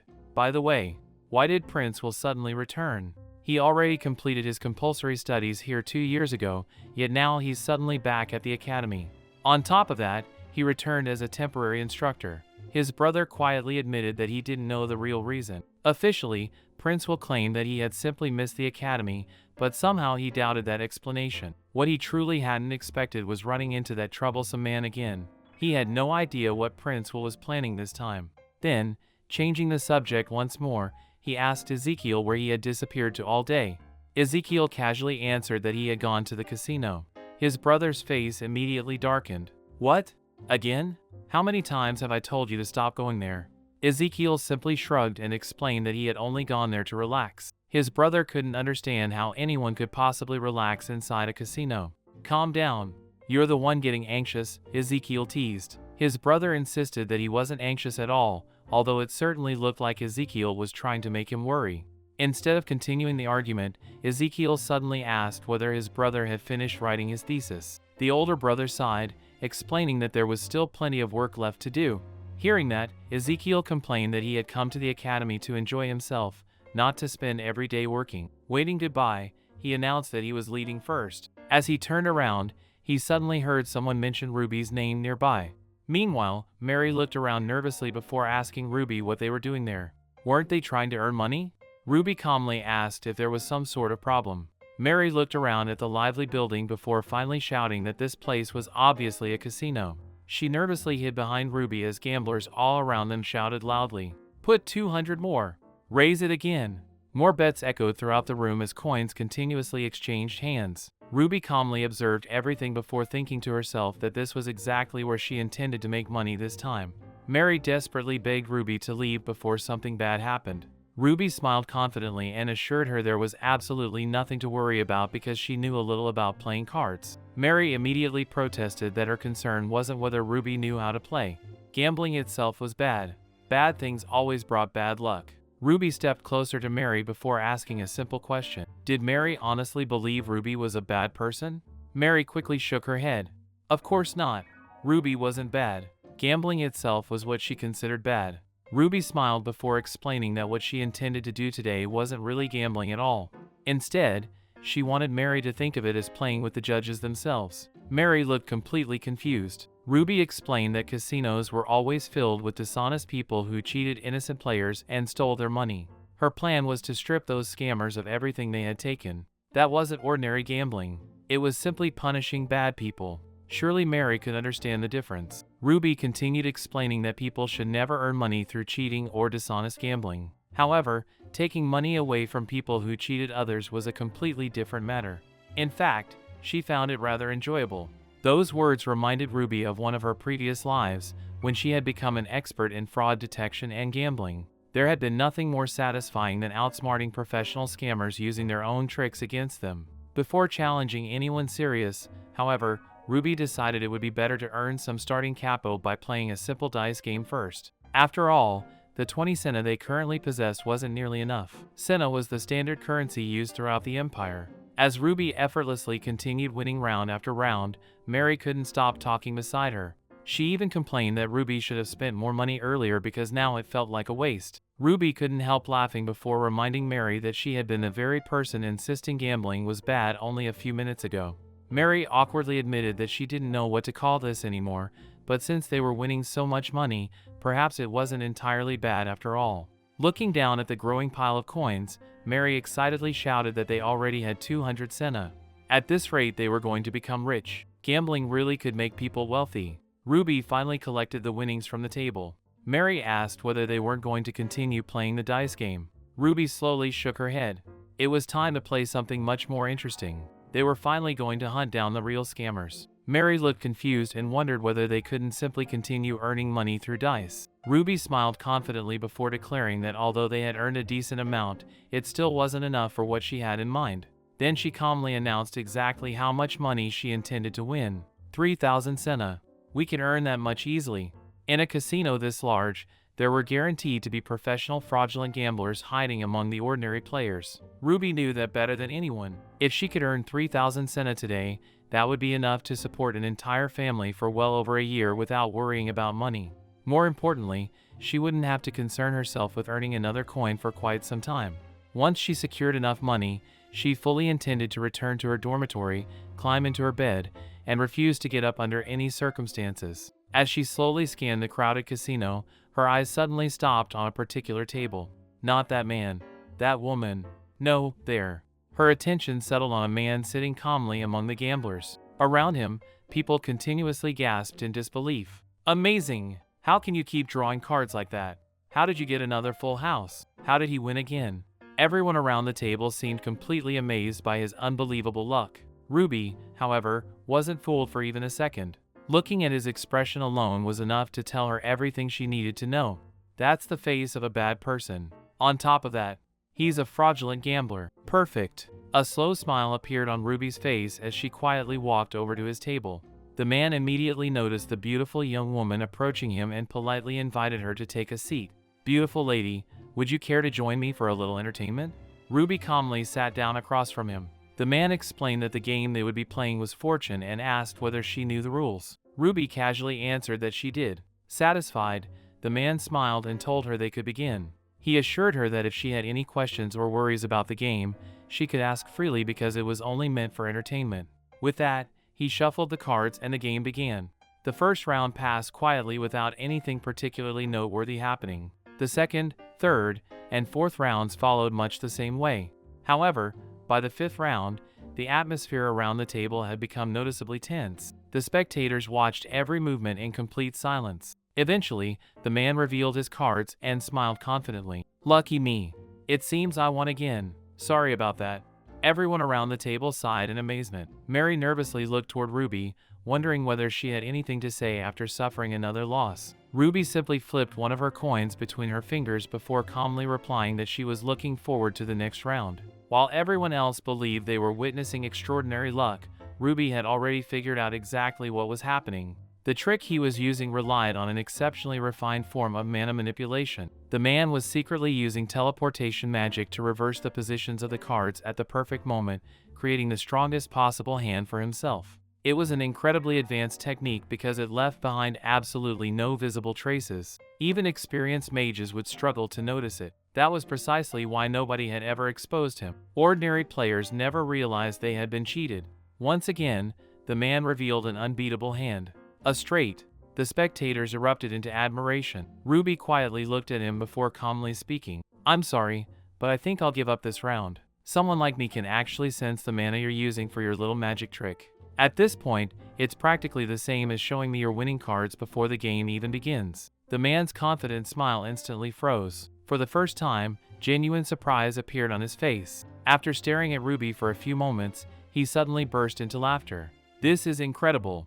I've played card games countless times throughout my life, yet this is the very first time I've met someone with skills as remarkable as yours. I've honestly never met such a good person before. Ruby quietly repeated those words in her mind. A good person. So that's the kind of person he likes. Even though he just lost quite a bit of money, being praised as a good person by such a beautiful lady apparently made everything worthwhile in his eyes. Ruby almost found it amusing that someone like him cared so much about hearing those words. Recovering from his surprise, the man leaned forward and suggested continuing for one final round. Ruby asked whether he meant a deciding match. The man nodded. Exactly. Whoever wins the next round takes all the money on the table. Ruby calmly reminded him that she only possessed around 1,000 senna at the moment, while his pile already exceeded 2,000. Wouldn't that be a disadvantage for him? The man smiled confidently before explaining that he didn't mind. Instead, he wanted to add one more condition to the wager. If he won, he wanted Ruby to accept a single request. Ruby quietly asked what that request was. The man looked directly into her eyes before shamelessly answering that if he won, he wanted her to spend some time with him. What did she think about that? Ruby stared at him in complete disbelief. Is this man insane? Even Mary, who had been standing beside Ruby the entire time, looked deeply concerned after hearing such a proposal. Ruby immediately rejected the offer without the slightest hesitation. The man seemed genuinely confused and asked why. Ruby calmly replied that he was practically trying to buy her for an entire day with only 2,000 senna. Did he really think she was that cheap? Realizing how inappropriate his words had sounded, the man quickly admitted that he had been rude. He immediately changed his proposal and suggested something much more modest. If 2,000 senna wasn't enough, then perhaps she would at least allow him to have a simple cup of tea with her instead. Ruby sighed inwardly. Even that was already too much. She had absolutely no intention of tying herself to anyone or creating unnecessary relationships. Without changing her expression, she calmly replied that they should simply continue the game. First of all, the dealer instructed both players to reveal the 3 cards placed on the table. The man calmly flipped over his cards. 7, 7, 7. The spectators immediately erupted into cheers. Everyone was amazed by the incredible hand he had drawn. Without showing the slightest change in expression, Ruby quietly announced that it was now her turn. She slowly flipped over her own cards. 2, 2, 2. The entire table fell silent in shock. At this point, the game had become incredibly tense. Both players would now receive 5 additional cards. If both sides managed to complete a poker hand and each ended up drawing either 4 sevens or 4 twos, the match could still swing either way. In this game, poker referred to obtaining 4 cards of the same value, one of the strongest possible hands. The man smiled with excitement before commenting that things had become far more interesting than he expected. He admitted that he was genuinely curious to see whose fortune would prevail in the end. Ruby simply looked at him and calmly told him to draw his next card. Deep inside, however, she had already figured out everything. This man could guarantee victory simply by switching one card through his teleportation magic. If he intended to cheat, now was the perfect moment to activate his spell. Ruby quietly closed her eyes for a brief second. She could already feel the flow of mana surrounding the table. Just as she expected, he had finally used his magic on the very last card. Without reacting outwardly, Ruby casually reminded him that the conditions they had agreed upon earlier still stood. The man confidently assured her that of course they did. However, before discussing anything else, they first needed to see who had actually won. A confident smirk appeared across the man's face as he confidently revealed his completed hand. 7, 7, 7, 7, 4 of a kind. Looking directly at Ruby, he declared that he believed the victory belonged to him. Now it was her turn to reveal her cards. Ruby's expression suddenly became completely different. A sharp glimmer appeared in her eyes as she calmly placed her cards onto the table one by one. Spade ace, king, queen, jack, 10. The entire casino instantly exploded into complete silence. Someone finally managed to whisper the unbelievable result. A royal straight flush, the strongest possible hand in the game. Ruby gently smiled before thanking him for his hard work and calmly announcing that the victory was hers. After all, he wasn't the only one capable of cheating. Everyone around the table remained frozen in utter disbelief. Mary stood beside Ruby with tears of excitement filling her eyes while Ruby herself remained perfectly composed. Seeing a 4 of a kind and a royal straight flush appear in the very same game was something so incredibly rare that it was almost impossible. In reality, every single move throughout that final round had been carefully designed by Ruby herself. She had deliberately created a situation where the fraudulent gambler would feel forced to use his teleportation magic to complete his 4 of a kind. At the same time, she had quietly manipulated the flow of the game so that her own final hand would naturally become a royal straight flush. Everything had gone exactly according to her calculation. Thanks to that single match, Ruby had won 4,000 senna. That amount of money was more than enough to eliminate every financial concern she had for the foreseeable future. Finally, she could focus entirely on relaxing. Even so, Ruby admitted that she felt just a tiny bit sorry for taking everything from him. She politely thanked him once again before preparing to leave. To her surprise, the man suddenly burst into laughter instead of becoming angry. He admitted that he had enjoyed himself immensely. It had been one of the most entertaining games he had ever played. Then he politely asked if she would at least tell him her name. Ruby calmly introduced herself. "My name is Ruby." The man smiled warmly and remarked that Ruby was a very beautiful name. He confidently added that he was certain they would meet again someday. Ruby immediately rejected the idea, stating that such a meeting would never happen. The man simply smiled even more confidently and replied that they would definitely meet again. Ruby gave him one last suspicious side glance before silently walking away. Later that evening, back inside the dormitory, Mary excitedly emptied the money bag onto the table and began counting every coin over and over again. 4,000. It's not 400. It's actually 4,000 senna. She could hardly believe her eyes. Ruby calmly reminded her that if she kept opening the money bags so many times, a pickpocket would eventually steal everything. Mary immediately hugged the bag tightly against her chest in panic. "Oh no! I can't let anyone take it. It's mine. I mean, it's your ladyship's money." Realizing her mistake, she hurriedly corrected herself. Ruby simply laughed before suggesting that they go enjoy a proper dinner to celebrate.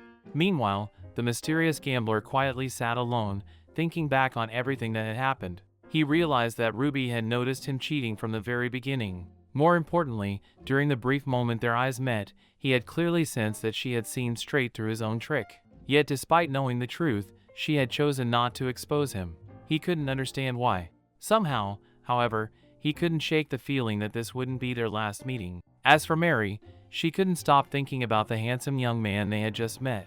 Blushing slightly, she admitted that he had been incredibly handsome. Ruby acknowledged that his appearance was certainly impressive, but what had truly surprised her wasn't his looks. It was his magic. Without leaving behind the slightest trace of mana, he had repeatedly cast teleportation magic to switch the positions of his cards. That level of precision was impossible for an ordinary mage. Such flawless control could only belong to someone who had reached the level of a true magic expert. Throughout the entire Western Empire, there were barely 20 mages capable of reaching that level. There was absolutely no way Ruby wouldn't know the identity of such a talented young magician. Then a single possibility suddenly crossed her mind. There was one person, Crown Prince Fredhelm of the Western Empire. It was said that he had been born with magical talent unlike anything seen in history. Ruby immediately shook her head. No, that couldn't possibly be him. Why would the Crown Prince secretly spend his time gambling inside a casino? In the end, she decided it wasn't worth thinking about. Whoever he was, it wasn't as though they would ever meet again. There was no point wasting any more thought on him. Pushing the matter aside completely, Ruby suddenly stood up. Mary immediately asked where they were going this time. Ruby smiled before reminding her that they now had plenty of money. Since they had earned it, they might as well spend it. The two of them immediately headed into the shopping district. They visited one luxurious store after another, buying beautiful clothes, comfortable shoes, magical equipment, and all sorts of useful necessities. Mary looked around with sparkling eyes, completely overwhelmed. It was the very first time she had ever entered such elegant shops. Excitedly, she offered to choose a beautiful dress for Ruby because someone as beautiful as her lady would look amazing in anything she wore. Ruby immediately shook her head and explained that she hadn't come there to buy clothes for herself. She had come to buy dresses for Mary instead. Mary froze in complete disbelief. Ruby asked the shopkeeper to prepare several comfortable everyday dresses along with one elegant banquet dress that would suit Mary perfectly. Mary immediately protested that everything was far too expensive and that she could never wear such luxurious clothing. Ruby simply smiled and insisted that she wear them for her sake because Mary would look beautiful in every one of them. Then Ruby quietly admitted something from the bottom of her heart. She absolutely hated seeing people ignore the appearance of their maids. She hated it even more when that maid happened to be someone so close to her. Hearing those sincere words brought tears to Mary's eyes. Ruby smiled to herself after seeing Mary's reaction. It looked like she really did love the gifts. That alone made every coin worthwhile. After living through countless lifetimes, Ruby had long since realized that wealth piled up endlessly was completely meaningless. In the end, no matter how rich someone became, they couldn't take their fortune with them after death. If she possessed wealth, then she wanted to use it to make the people around her genuinely happy. Clutching her new dresses tightly, Mary looked at Ruby with eyes full of determination and promised that she would work even harder from now on. Ruby smiled with satisfaction before noticing another beautiful outfit displayed in the next shop. Good. Then let's visit the next store. Mary looked completely stunned. More? As the two continued happily shopping together, the sun slowly disappeared beneath the horizon and night quietly settled over the city of Lynette. As Ruby and Mary finally returned to their dormitory carrying armfuls of shopping bags, Ruby immediately dropped everything, threw herself onto the bed, and let out a long sigh of satisfaction. Oh my God! I'm so tired. From this moment onward, I'm not leaving this bed for at least 72 hours. She happily buried herself beneath the blanket, already imagining 3 uninterrupted days of peaceful sleep. Just as she was getting comfortable, someone knocked on the door. Ruby frowned in annoyance. Who could possibly be visiting at a time like this? Before either of them could answer, the door slowly opened, revealing a young man standing outside. He politely apologized for the sudden visit before asking whether she was the freshman named Ruby. Ruby sat up and calmly answered that she was. Then she asked who he was. The young man introduced himself as Orlean Lonhaustia. Ruby's eyes widened for a brief moment. Him. Without wasting another second, both Ruby and Mary immediately bowed respectfully. Ruby formally greeted the noble prince of the empire while introducing herself as Ruby of the Luxon Grand Duchy. Inside, however, her thoughts were completely different. Why is he here all of a sudden? I came all the way here to avoid him, and now he appears right in front of me. Prince Orlean politely apologized for disturbing her so late, but explained that he had official business as the student representative. Looking directly at Ruby, he informed her that Ruby de Grandel la Luxon had violated one of the Academy's regulations. According to the report submitted to the Student Council, she had entered a casino and gambled a significant amount of money. Gambling was considered a serious violation of Academy rules and was severe enough to warrant disciplinary action. Therefore, she was ordered to appear before the disciplinary committee the following morning. Having delivered the notice, Orlean quietly left the room. The moment the door closed, Mary turned toward Ruby with a worried expression. What are we going to do, miss? Ruby simply looked at her, gave a small shrug, and casually replied that whatever happened would happen. Then she calmly lay back down on the bed as though nothing had occurred. Mary stared at her in disbelief. Wasn't she worried at all? What if the punishment was extremely severe? What if they expelled her from the academy? Ruby remained completely relaxed. She had already paid in advance for their dormitory and had enough money to survive comfortably. The more important question was who had reported her in the first place. However, another thought suddenly crossed her mind. If everything went perfectly, perhaps this could actually work in her favor. Her true goal wasn't simply to receive a light punishment. She wanted something much better. A suspension. If she was officially suspended, she could legally spend her days doing absolutely nothing. That was exactly the peaceful life she had always dreamed of. The following morning, Ruby stood before the disciplinary committee. After reviewing everything, the committee announced her punishment. She would be required to clean the academy grounds. Ruby immediately looked disappointed. Cleaning. I think this punishment is far too light. Everyone inside the room looked completely confused. Too light? Ruby confidently nodded. She explained that regardless of whether she was a princess of the Luxon Grand Duchy or not, she should be punished according to the Academy's regulations just like everyone else. She sincerely requested a probation or even a suspension instead. Please suspend me so I can properly reflect on my action. Prince Orlean quietly observed her before commenting that it was admirable for someone to honestly admit their mistakes while requesting an even harsher punishment. Ruby modestly replied that there was no need to praise her because she was simply being honest. As he looked at her, the Watcher's eyes silently activated. Those legendary eyes possessed the ability to perceive the true nature of things and could even roughly distinguish lies from the truth. Of course, even they couldn't possibly uncover Ruby's true identity or the countless lives she had lived. Meanwhile, Ruby quietly thought to herself how troublesome those eyes really were. She immediately rejected the punishment of cleaning the academy. She would much rather receive a suspension than spend her time sweeping leaves and washing pathways. Prince Orlean looked at her curiously before asking whether she truly understood what a suspension meant. Ruby confidently answered yes. In fact, she insisted that suspending her on the very first day would serve as the perfect example for the rest of the academy. Then another thought suddenly crossed her mind. Was he treating her lightly simply because she happened to be his fiancée? She looked directly at him and asked. Prince Orlean calmly replied that she was free to think whatever she wanted. Their engagement was nothing more than a political arrangement, and this had been their first real meeting. Under those circumstances, he simply found it difficult to impose an excessively harsh punishment. Ruby immediately insisted that such consideration was completely unnecessary. Once again, she requested a suspension according to academy regulations so that every student could see that no one was above the rules. After remaining silent for a moment, Prince Orlean finally nodded. Very well. Princess Ruby, you are hereby suspended for 5 days. During that period, you are prohibited from attending classes or participating in any academy activities. The instant Ruby heard those words, excitement filled her eyes. Yay! 5 whole days. I get to stay by myself for 5 days. She happily accepted the punishment before cheerfully leaving the room.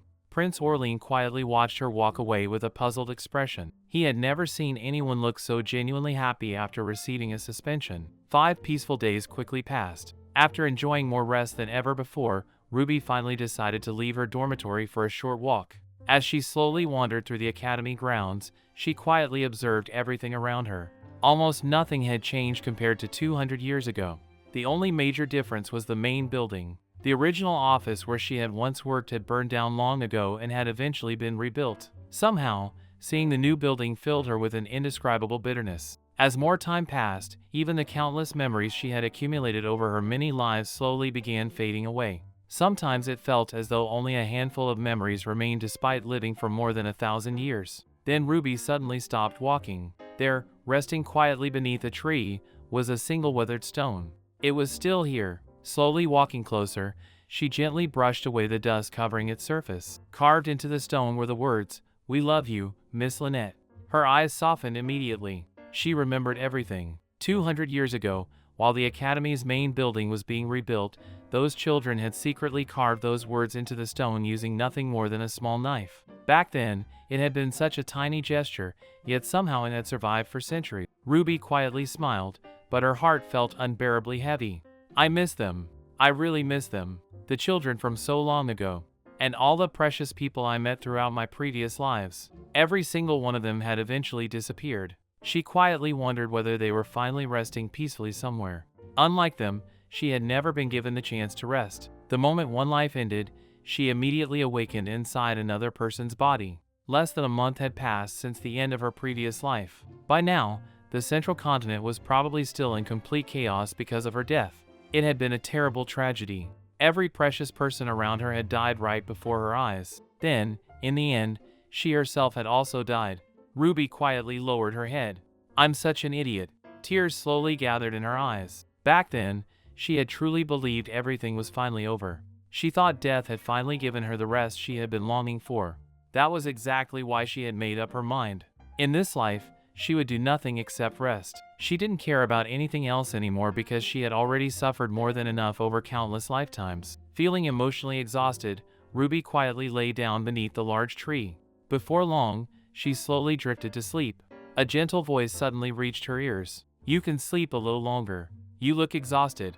Ruby slowly opened her eyes. Standing beside her was the mysterious man from the casino. He smiled warmly before speaking once more. It's nice to finally meet you again, miss. The man smiled faintly before admitting that it seemed she wasn't very happy to see him again. Ruby calmly replied that it was difficult to feel comfortable around the very person who had reported her to the academy. The man's eyes widened in surprise. He immediately asked how she had figured out that he was the one who reported her. Ruby innocently tilted her head before answering that she actually hadn't known. She had simply tried asking because he had been her biggest suspect. Judging by his reaction, it looked like she had guessed correctly after all. The man was left speechless once again. Everything that had happened in the casino and everything that had happened afterwards suddenly made perfect sense. Ruby quietly thought to herself that she had simply tested her suspicion, and somehow she had been right again. Realizing the misunderstanding, the man quickly apologized and asked her not to get the wrong idea. He explained that he was currently serving as a temporary professor at Lynette Academy, so he couldn't simply ignore students breaking academy rules. That was the only reason he had reported her. He insisted that he had done it for her own good. Mary stood nearby in complete disbelief. Was this really the same person who had been cheating at cards inside a casino only a few days ago? Ruby simply sighed inwardly. Fine. From now on, I'll just avoid him whenever possible. She was already exhausted enough without getting involved with someone like him. Looking at him one last time, Ruby admitted that nobody had asked for her opinion, but she was tired and wanted to go back to her room to rest. However, the man smiled warmly before saying that he had been looking forward to meeting her again. Then he asked whether she wasn't even curious about who he really was. Ruby calmly answered that there was no reason to be curious about something she already knew. Isn't that right, Sir Fredhelm? The man's smile completely disappeared. For the first time, he looked genuinely shocked. Since when did you know who I was? Could it really have been nothing more than a lucky guess? Ruby calmly explained that there weren't many people who could become professors at such a young age. Combined with the magical abilities he had demonstrated in the casino, the answer had been fairly obvious. She politely introduced herself once again as Ruby of the Luxon Grand Duchy before formally greeting the Crown Prince and heir to the Western Empire. Fredhelm quietly observed her before asking whether she wasn't even nervous after discovering that he was the Crown Prince. Ruby looked completely unfazed. Do I have to be nervous? If we had met about a month ago, perhaps I would have greeted you differently, but I've lived long enough to stop feeling nervous over meeting a prince. It was a pleasure meeting you, Your Highness, but if you'll excuse me, this girl still has plenty of things to do. I should get going now. Just as Ruby turned around to leave, Fredhelm suddenly burst into laughter. He admitted that she was far more interesting than he had expected. In fact, she was the most entertaining woman he had ever met. Without even turning around, Ruby casually replied that she already knew she was pretty, but he shouldn't fall in love with her because of it. Fredhelm slowly stepped closer with an amused smile before asking why he wasn't allowed to fall in love with her. Ruby froze for a brief second. What was he suddenly talking about? Fredhelm continued walking closer before honestly admitting that she really was as beautiful as she claimed. In fact, he felt as though he was already starting to fall in love with her. Or perhaps, he already had. Ruby immediately dismissed his words, telling him that he wasn't very good at making jokes because they simply weren't funny. Fredhelm leaned in slightly and quietly replied that he wasn't joking. Ruby immediately decided that the conversation had gone on long enough. She announced once again that she was leaving. Fredhelm smiled before admitting that he had probably surprised her a little too much. Before she left, however, he wanted to give her a small gift. It was the first time he had ever taken such an interest in a woman. As soon as he finished speaking, he snapped his fingers. Ruby immediately sensed magic being activated. Suction magic? Normally, suction magic simply pulled objects toward the caster. Yet instead of attracting anything, Fredhelm carefully manipulated the spell to remove every speck of dust from Ruby's clothes without disturbing a single thread of fabric. Ruby quietly watched the flawless display of control. The level of precision was unbelievable.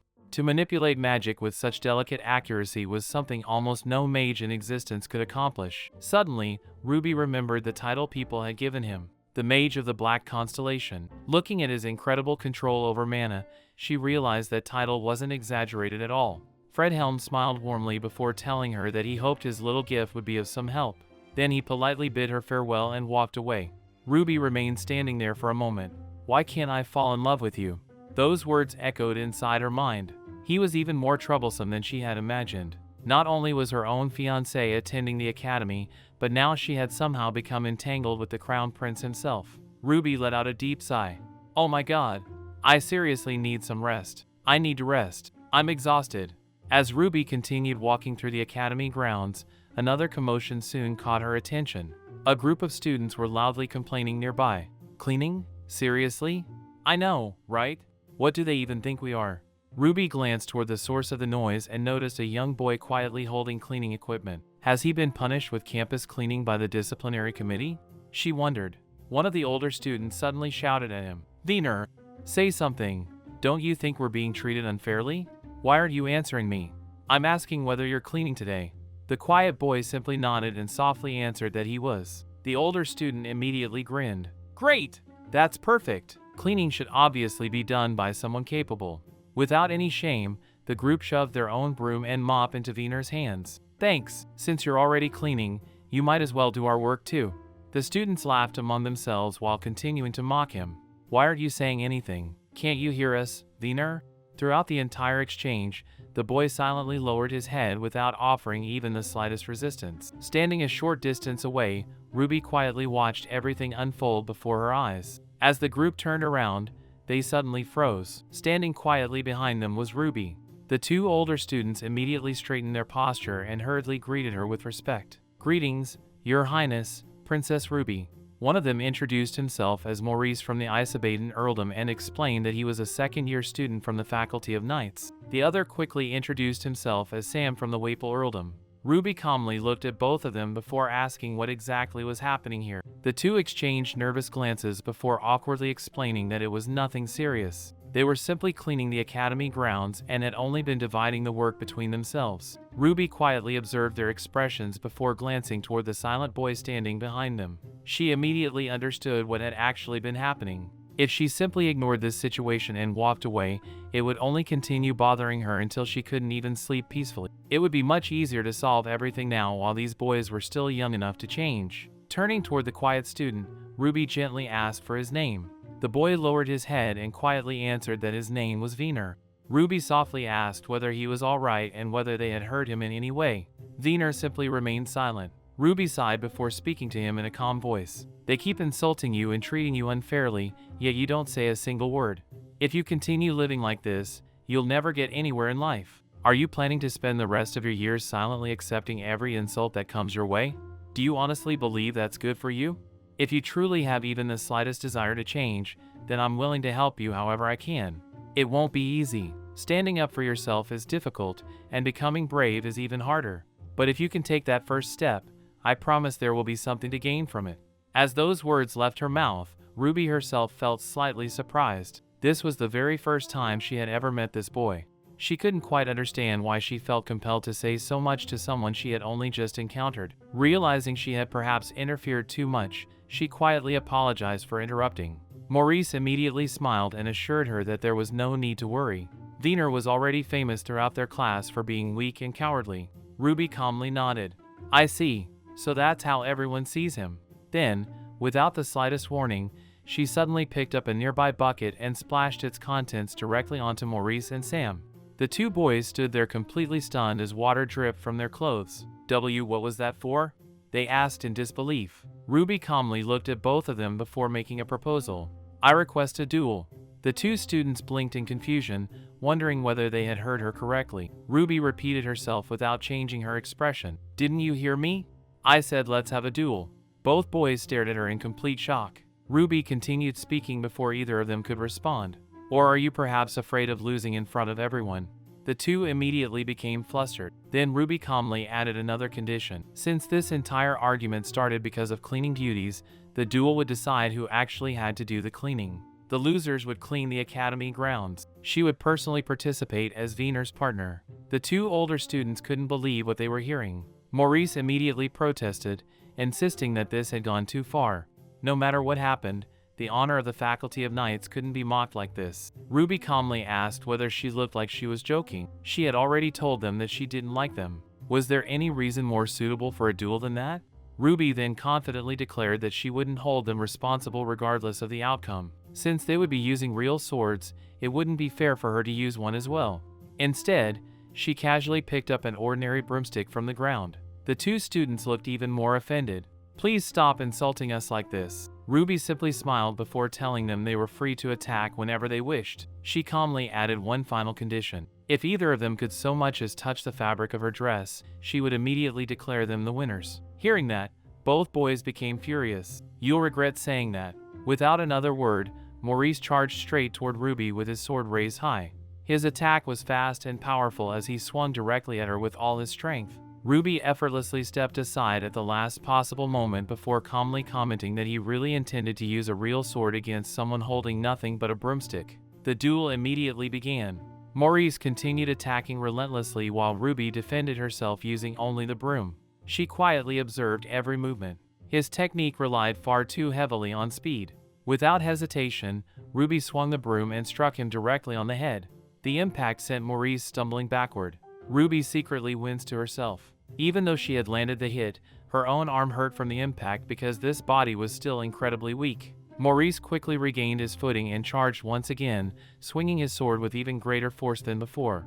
Ruby calmly redirected the attack before kicking the broomstick against his body with just enough force to knock him completely off balance. He crashed onto the ground once again. Looking down at him, Ruby calmly remarked that she could have gotten rid of him whenever she wanted. The truth was that Ruby's current body was unbelievably frail. She couldn't even properly wield a sword. However, centuries of accumulated experience and martial knowledge allowed her to overcome physical disadvantages. As long as she relied on technique rather than strength, she could still defeat opponents many times stronger than herself in a single movement.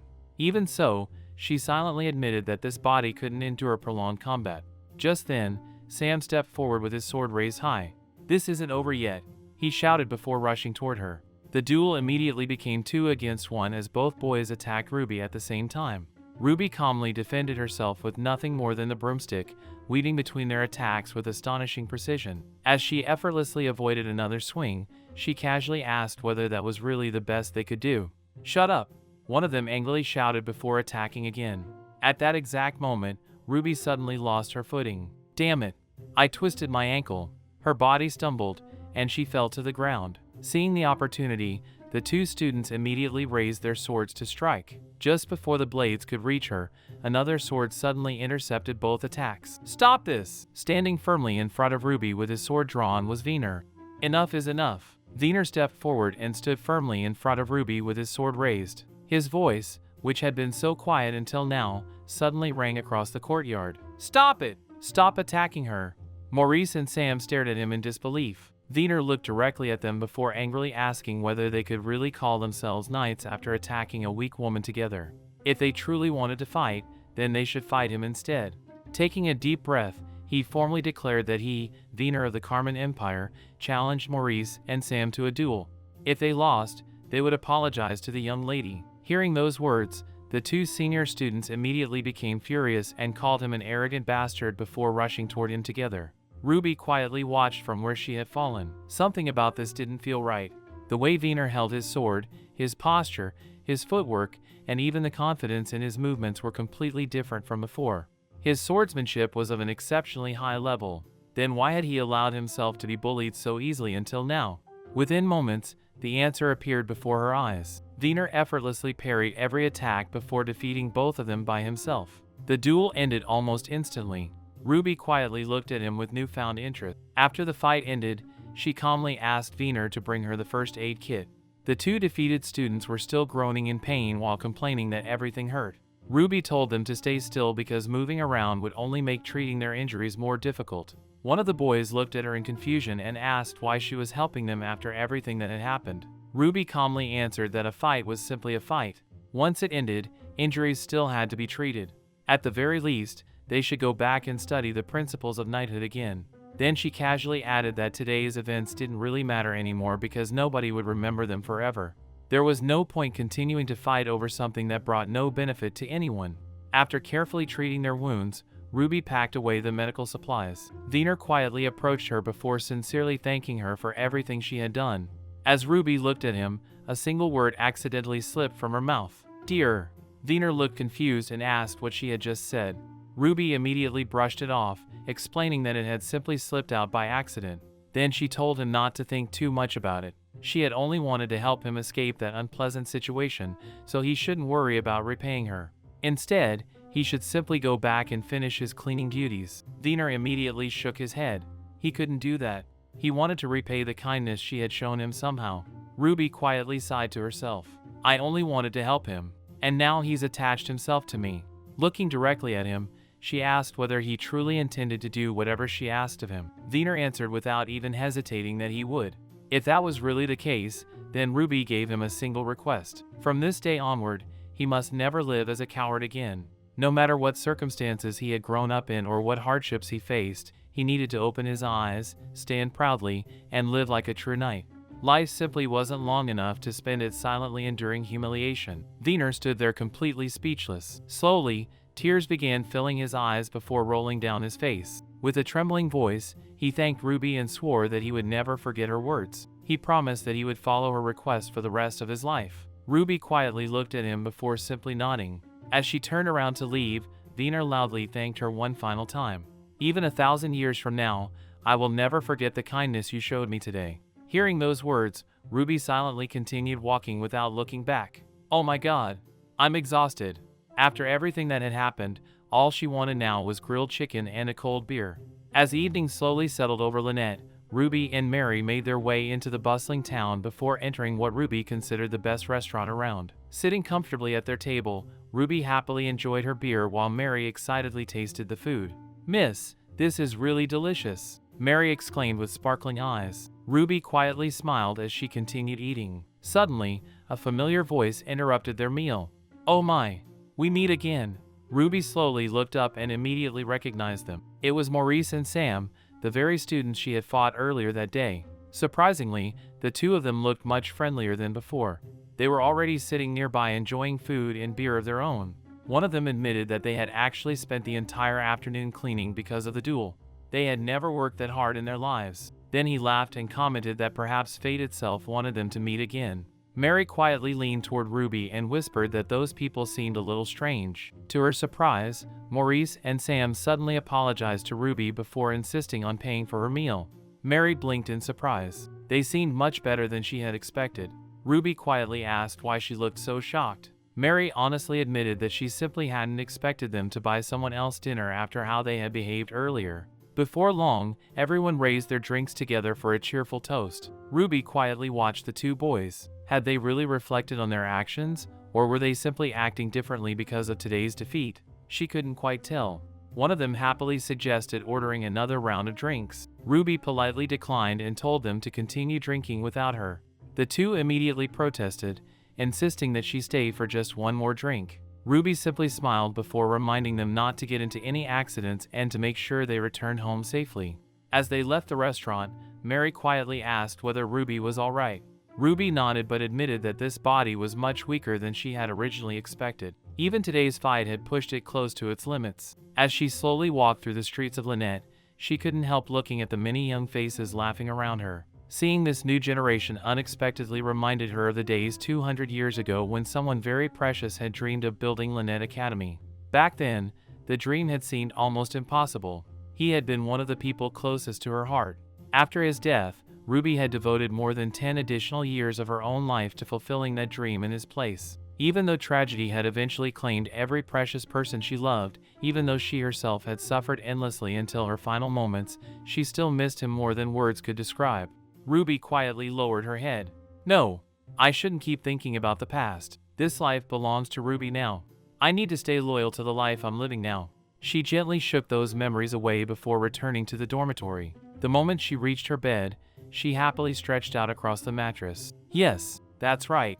Laziness. Beautiful laziness. Just as she was preparing to enjoy another peaceful rest, Mary suddenly rushed into the room carrying an elegant envelope. Miss, come over here. You received an invitation. Ruby lazily opened one eye before asking what kind of invitation it was. Mary excitedly held up the letter. It's an invitation from Duchess Sophia Highness. I would like to invite Princess Ruby to my tea party. It was an invitation personally sent by Princess Sophia of the Highness Dukedom. Ruby looked at the elegant letter with a slightly puzzled expression. She suddenly wants to invite me? The Highness Dukedom stood on the same level as the Luxon Grand Duchy, making this invitation even more unexpected. Ruby turned toward Mary and asked if she knew anyone named Sophia. Mary looked completely surprised. Princess Sophia? Miss, don't tell me you've never heard of her. She's one of the most famous noble ladies in high society right now. Besides you, she's considered the most beautiful young lady on the entire continent. She's incredibly intelligent, graduated with the highest scores, comes from an extremely wealthy family, and everyone praises her gentle personality. There isn't a single flaw people can find in her. I've even heard that countless young noblemen are trying to win her heart. Ruby quietly listened before casually tossing the invitation toward Mary. Throw it away. Mary almost dropped the letter in shock. What? Miss, this is an invitation from Princess Sophia herself. Ruby lazily stretched before replying that attending such a tea party sounded incredibly troublesome. She had absolutely no interest in going. After saying that, she walked over to her bed and prepared to sleep. Mary quickly followed after her. Miss, aren't you planning to meet the new students at all? Ruby calmly answered that she had already informed everyone she wouldn't be attending because she wasn't feeling well.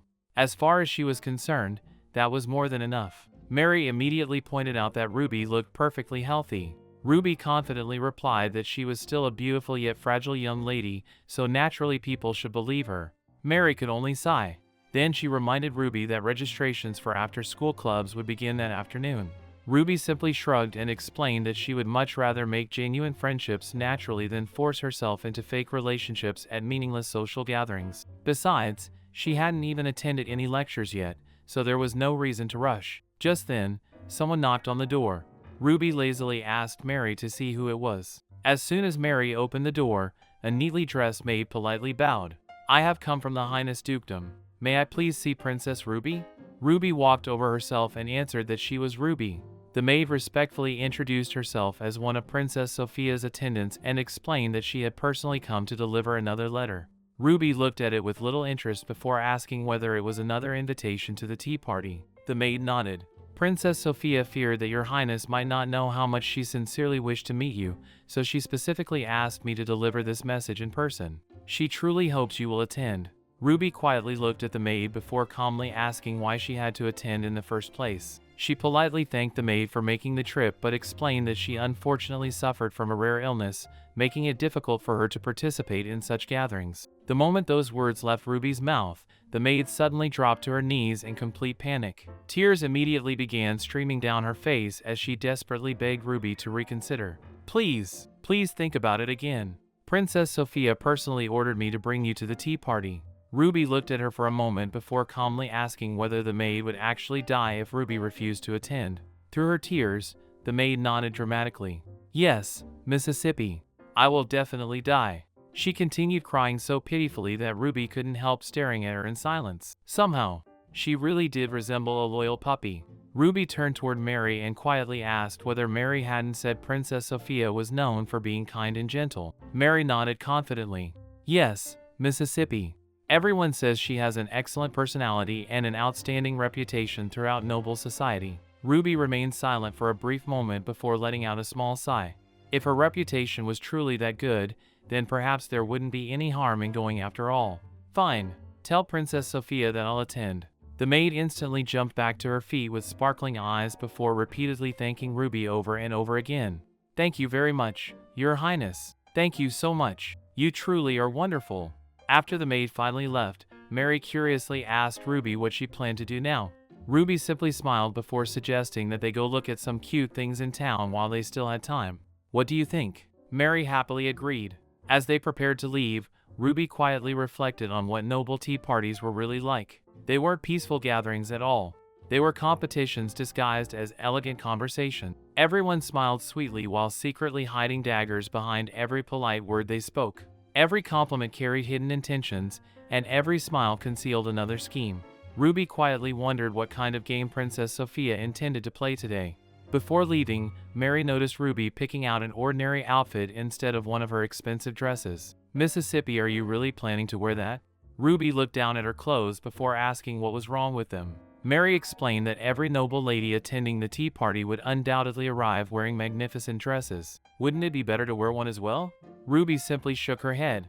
Buying a brand new dress for something so unimportant would only waste money. Besides, what kind of social gathering required expensive clothing just to impress other people? Appearance wasn't what mattered most. What was truly important was the person wearing those clothes. Satisfied with her decision, Ruby smiled and told Mary it was time to leave. Before long, their carriage arrived at the magnificent Highness estate. The luxurious mansion was already filled with beautifully dressed nobles chatting elegantly beneath the afternoon sun. As Ruby stepped out of the carriage, one of the servants politely welcomed her and guided her inside. Princess Ruby, this way please. Ruby quietly followed until she finally saw the host herself. Standing gracefully among the guests was Princess Sophia. The moment Sophia noticed Ruby, her face immediately brightened with a warm smile. She happily walked over and introduced herself. I am Princess Sophia of the Highness Dukedom. It is truly a pleasure to finally meet you. Ruby politely introduced herself in return. Sophia warmly admitted that she had always wanted to become friends with Ruby but had never found the opportunity before. She confessed that she had been genuinely disappointed about that, which made her incredibly happy that Ruby had accepted the invitation today. Ruby politely thanked her for inviting her. Smiling gently, Sophia offered to personally escort Ruby to her seat. However, before they could sit down, another noble lady suddenly hurried over looking troubled. Your Highness, what unfortunate timing. It appears that every single young lady who was supposed to sit beside Princess Ruby suddenly caught colds this morning and was unable to attend today's gathering. Sophia looked genuinely surprised by the unexpected news. What a terrible coincidence. It seems we'll simply have to wait for a while. Ruby quietly observed the entire situation without saying a single word. Exactly as expected. Every move was carefully planned. This was precisely how noble society operated. Instead of openly attacking someone, they isolated them politely while pretending everything was simply an unfortunate coincidence. Someone was clearly trying to lower her standing within Academy society by making her appear unwanted in front of everyone else. Ruby wasn't surprised in the slightest. In fact, she had expected something like this the moment she accepted the invitation. Looking around the elegant tea party, she calmly wondered what the best way to deal with this situation would be. Then, completely ignoring the nobles around her, her attention drifted elsewhere. Looking around the academy grounds nearby, Ruby quietly smiled to herself. There really are so many adorable kids at this academy. As the tea party continued, the atmosphere remained lively. Elegant laughter echoed throughout while the young noble ladies happily chatted among themselves. Most of the girls were doing everything they could to please Princess Sophia, constantly praising her, agreeing with every word she spoke, and trying their hardest to stay close to her. However, Ruby quietly noticed something different. There were also several girls sitting farther away who seemed hesitant to approach. They looked as though they wanted to join the conversation but were deliberately keeping their distance, almost as if they were afraid of interrupting or being ignored. Ruby silently observed the entire gathering for a few moments before letting out a quiet sigh. Just as I expected. This is incredibly annoying. Then a thought suddenly crossed her mind. There was actually a very simple way to take complete control of the situation. More importantly, there was only one thing she truly wanted. She wanted everyone to stop bothering her altogether. Making up her mind, Ruby suddenly stood up from her chair without warning. Mary immediately looked at her in panic. Mississippi? Before anyone could react, Ruby calmly placed one foot on top of the beautifully decorated tea table. Every pair of eyes instantly turned toward her. Ruby quietly smiled to herself. All right, I've decided on the game. Then, without the slightest hesitation, she forcefully flipped the entire table over. Plates, teacups, cakes, desserts, and silverware all flew into the air before crashing loudly onto the floor. The peaceful tea party instantly descended into complete chaos. Everyone gasped in horror. The table suddenly fell over. What just happened? Why did it fall? Ruby looked around innocently before asking whether her little plan had been effective enough. Then she casually looked at the broken table and shrugged. Well, now that my seat is gone, I suppose I'll have to sit somewhere else. Looking around the gathering, Ruby suddenly smiled after spotting a familiar face. Oh, my friend Jane. The young lady immediately looked horrified. My name isn't Jane. I'm Janet of the Highness Marquis family. Ruby casually waved her hand. All right. Either way, Jane, I'm so happy to see you. Janet immediately begged Ruby not to come any closer. Completely ignoring her request, Ruby dragged a chair across the floor and deliberately placed one of its legs directly on Janet's foot before calmly asking what she had just said. Didn't she say she didn't want Ruby to come near her? Janet instantly winced in pain. And no, please sit down. Ruby smiled sweetly before asking whether that meant Janet was actually happy to see her after all. Janet could only nod awkwardly while trying to hide the pain in her foot. Ruby then glanced down at the cup sitting on Janet's table. Oh, were you drinking white tea? I like white tea too. Her eyes then shifted toward the slice of cream cake resting on the plate beside it. But is this cake actually delicious? Honestly, it tastes terrible. As Princess Sophia watched the scene unfold from across the garden, she finally walked over with a worried expression and called Ruby's name, asking what exactly she was doing. Ruby calmly turned toward her before politely explaining that she had accepted Sophia's invitation. However, serving such poor quality cake to noble guests simply wasn't appropriate, was it? The surrounding nobles froze in complete disbelief after hearing those words. Sophia quickly stepped closer and firmly told Ruby to stop immediately. Ruby slowly stood up from her chair before calmly shaking her head. Too late. Before anyone could react, Ruby grabbed another table and flipped everything on top of it onto the ground as well. Cups shattered across the floor while tea spilled in every direction and slices of cake scattered everywhere. Looking down at the mess, Ruby innocently sighed. Oh my! It fell over again. I wonder how this tea party is supposed to continue now. Sophia's hands began trembling with anger as she desperately tried to remain composed. Meanwhile, Ruby looked around at everyone with an innocent expression before apologizing. You all seemed like you were having such a wonderful time together. I'm truly sorry for interrupting. Every noble lady present remained completely speechless. Sophia could barely contain her frustration anymore. What exactly is wrong with you? Ruby quietly observed Sophia's expression before smiling to herself. Now that's an interesting face. It looks like I made the right move after all. Sophia angrily stepped forward and shouted that Ruby couldn't continue behaving this way. Before Sophia could finish speaking, Ruby casually picked up a piece of cake and tossed it toward her. The cake struck Sophia directly. Ruby looked genuinely surprised before apologizing. "Oh my. If you're going to throw something, I suppose you should aim properly. I accidentally threw it too far because it tasted so bad. I didn't realize you were standing there. I'm really sorry." The surrounding guests stood frozen in complete silence. Ruby then noticed another slice of chocolate cake still sitting untouched on the table nearby. She picked it up and carefully examined it. Sophia immediately looked alarmed and asked what Ruby intended to do with that one. Ruby thoughtfully stared at the cake before commenting that it had a very mysterious taste. It wasn't particularly delicious, yet it didn't really have any flavor either. She honestly couldn't decide what to do with it. Then she looked directly at Sophia before asking for her opinion. Should she throw this one away too? Or not? Sophia hurriedly pleaded with her not to throw it. Ruby calmly replied that she didn't really want to waste it either, so what exactly should she do with it? Growing more desperate by the second, Sophia quickly answered that the cake was actually very delicious. If Ruby didn't want it, then she herself would happily eat it instead. Hearing that answer, Ruby slowly looked at Sophia with a subtle, mischievous smile spreading across her face. "Princess Sophia, do you happen to have a quiet place where we can talk for a moment?" Ruby calmly asked with a gentle smile. Sophia looked at her in confusion. "Sorry?" Ruby glanced at the piece of cake still in her hand before replying that she thought the two of them should discuss what to do with the cake somewhere private. Would Sophia be kind enough to show her the way? Although Sophia maintained a composed expression, she was already trembling with suppressed anger. She silently led Ruby away from the other guests until they reached a quiet room where nobody else could overhear them. The moment the door closed behind them, Sophia's expression completely changed. "I don't know what kind of game you're playing, but do you honestly think I'm going to let everything that happened today slide?" Ruby calmly shook her head. "I'm not sure about that, but I do know what kind of fate this cake carries." Sophia's patience finally snapped. "What the hell is wrong with you? Why did you do all of that to me in front of everyone?" Ruby looked directly into her eyes without the slightest fear. "I never did anything to you, yet you tried so hard to humiliate me today. Isn't that right?"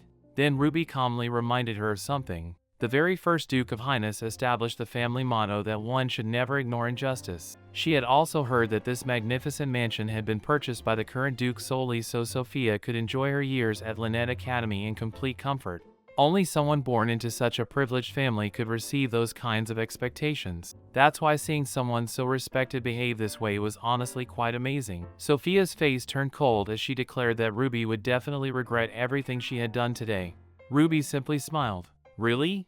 I'm actually looking forward to it," Sophia confidently continued, promising that Ruby would never be able to stand proudly within Academy society ever again. She would make absolutely sure of it. Instead of becoming frightened, Ruby actually smiled even more brightly.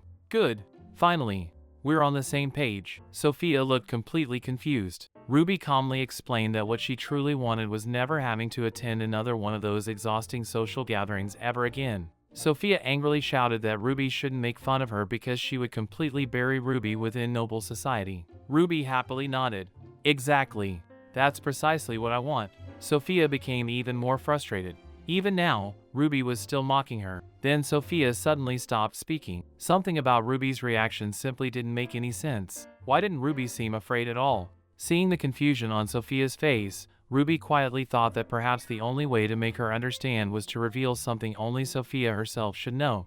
Ruby slowly began listing names. Jean, Sena, Pencil, Banzi, Anne, and several others. As each name left Ruby's mouth, Sophia's expression became paler and paler. "Judging by your face, it seems you recognize every one of them." Sophia stood there in complete shock. Ruby calmly continued speaking. Jean was the young lady whose reputation had been destroyed after everyone believed her relationship with another noblewoman had been nothing more than an unfortunate scandal. Sena had quietly lost her position because of one of Sophia's schemes, although Ruby admitted she couldn't quite remember the exact reason anymore. Then Ruby casually asked whether she should continue naming the others as well. Sophia stared at her with trembling eyes before asking the only question she could think of. How do you know all of that?" Ruby innocently blinked before giving an unexpected answer. "Seriously? I just made all of those stories up based on what I imagined. But they were actually true. That's incredible." Sophia remained completely speechless. Ruby then calmly explained that she occasionally suffered from strange delusions. Sometimes, Funny little visions would suddenly appear inside her head, making her feel like telling everyone about them. However, she was always careful never to share those strange visions with bad people because she worried they might accidentally become reality and cause trouble for someone like Duchess Sophia.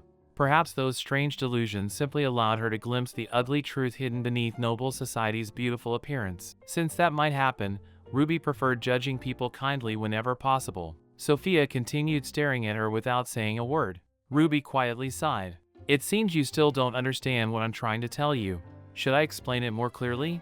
Let's simply pretend that the two of us never met today. You're the queen of noble society, aren't you? As for me, I only want to continue living my peaceful, lazy life. That's all. Think carefully about what I said. All right? Without waiting for another response, Ruby opened the door, walked outside, and firmly closed it behind her, leaving Sophia standing there completely speechless. As Ruby walked away from the mansion, she quietly congratulated herself. That had gone perfectly. The best way to deal with someone like Sophia wasn't arguing or threatening her. It was making her even more angry by filling her head with strange delusions and unanswered questions. The following morning, Ruby slowly opened her eyes inside the peaceful comfort of her dormitory. Ah, this silence really is worth every coin I spent.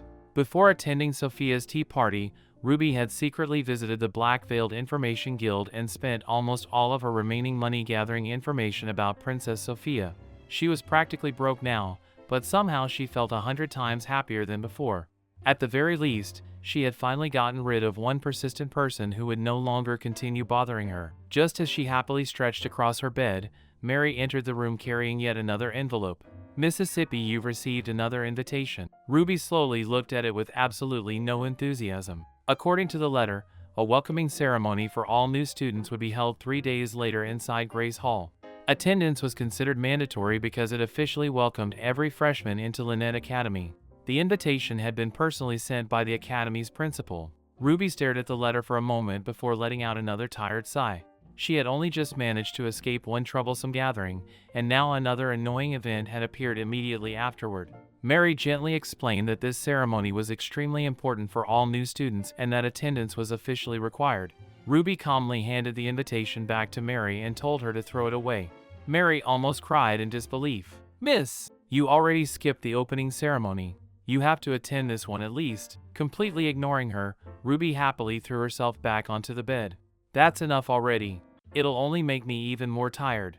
I already said from the very beginning that I have no intention of attending useless ceremonies. I absolutely refuse to let something like that interfere with my precious rest. Just as Ruby settled comfortably beneath the blanket, another knock echoed through the room. A voice called from outside. Is Princess Ruby inside?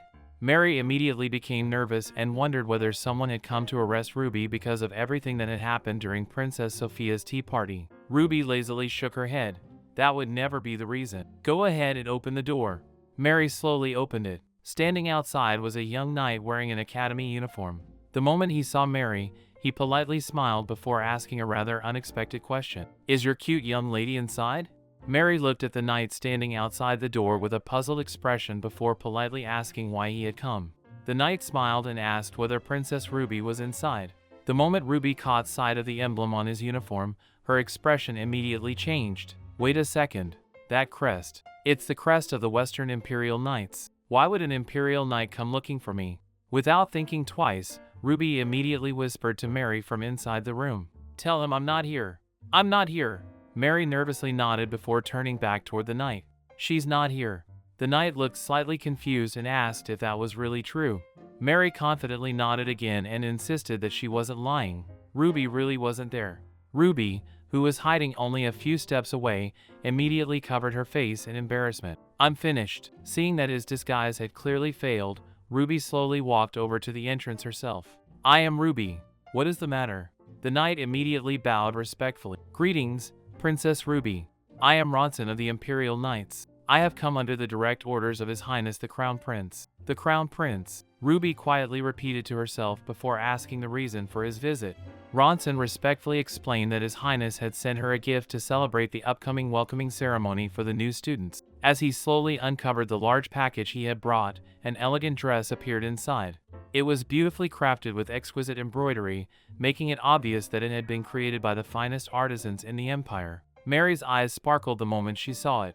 Oh my goodness, It's absolutely gorgeous. Ronson then delivered the Crown Prince's message. His Highness wishes that Princess Ruby enjoys a pleasant welcoming ceremony alongside the other new students. Ruby quietly stared at the dress before immediately remembering the mysterious gambler from the casino. So it really was him after all. She politely shook her head before apologizing. Unfortunately, I don't think I can accept such a generous gift. Please tell His Highness that I sincerely appreciate his kindness, but I won't be attending the ceremony because of my migraines and the various illnesses I suffer from. Thank you very much. You may return now. Since I'm not feeling well, I'd like to get some rest. The Imperial Knights exchanged awkward glances before Ronson hesitantly spoke again.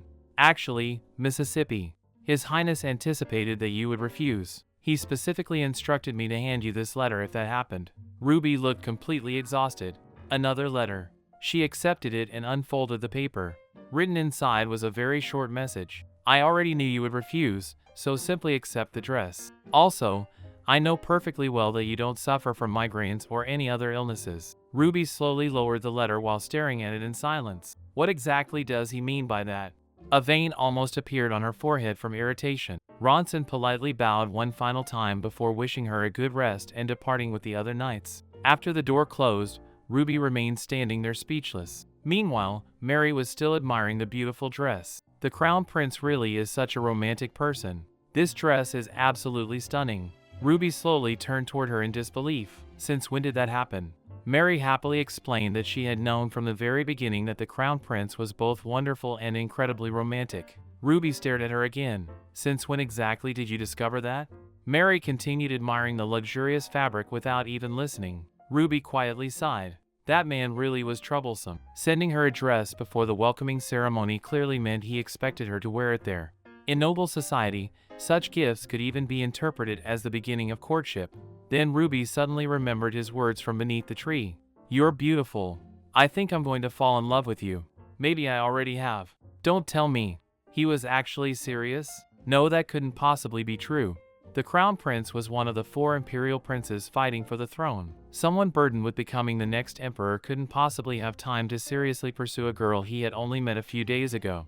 There had to be another reason. Shaking those thoughts away, Ruby casually told Mary to throw the dress away together with the invitation to the welcoming ceremony. Mary nearly screamed.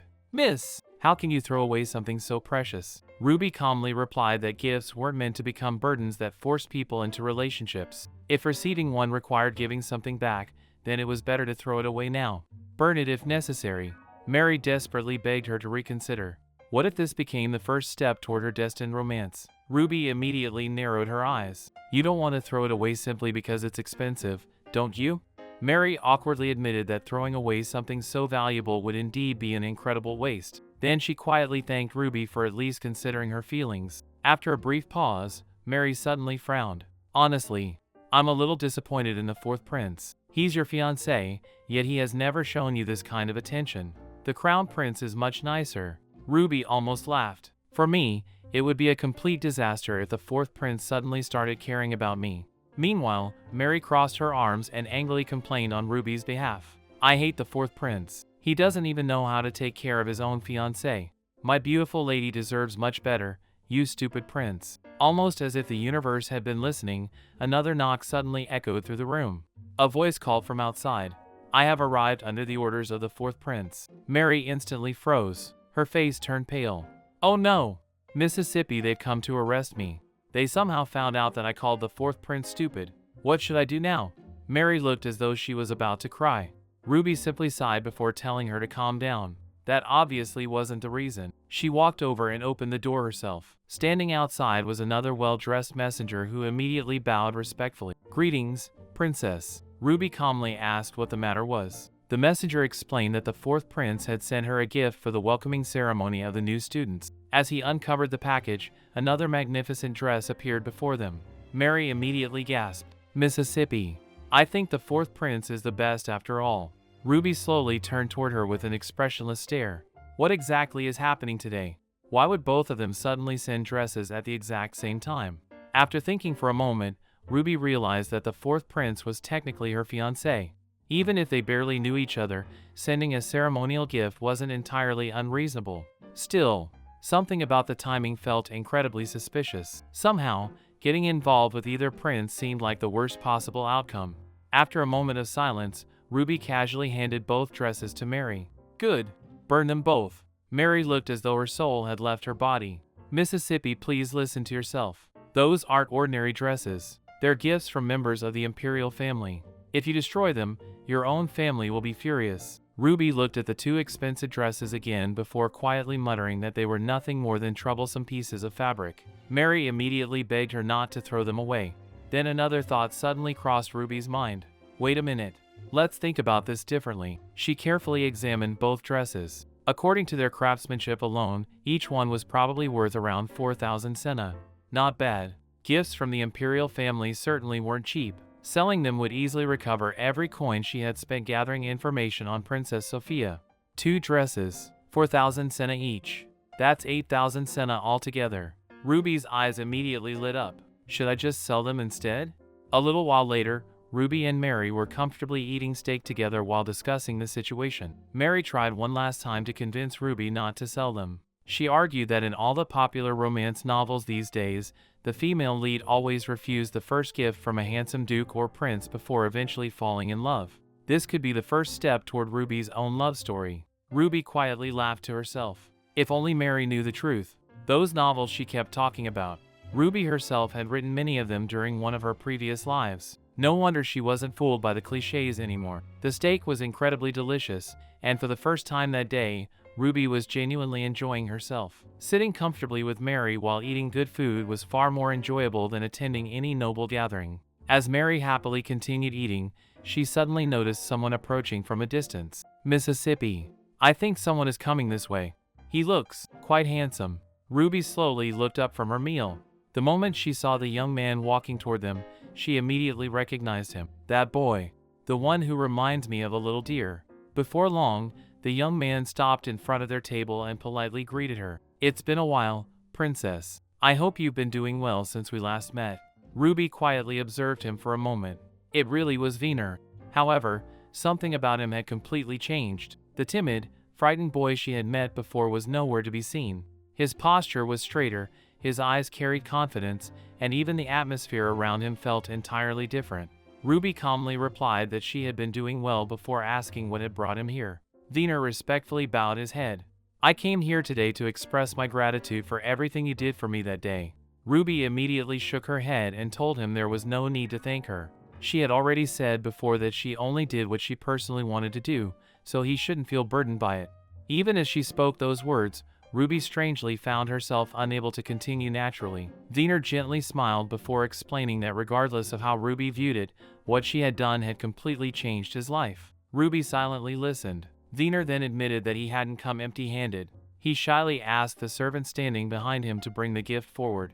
Once again, a neatly wrapped package covered with elegant black cloth appeared before Ruby. Mary immediately recognized it. Another dress. For the welcoming ceremony?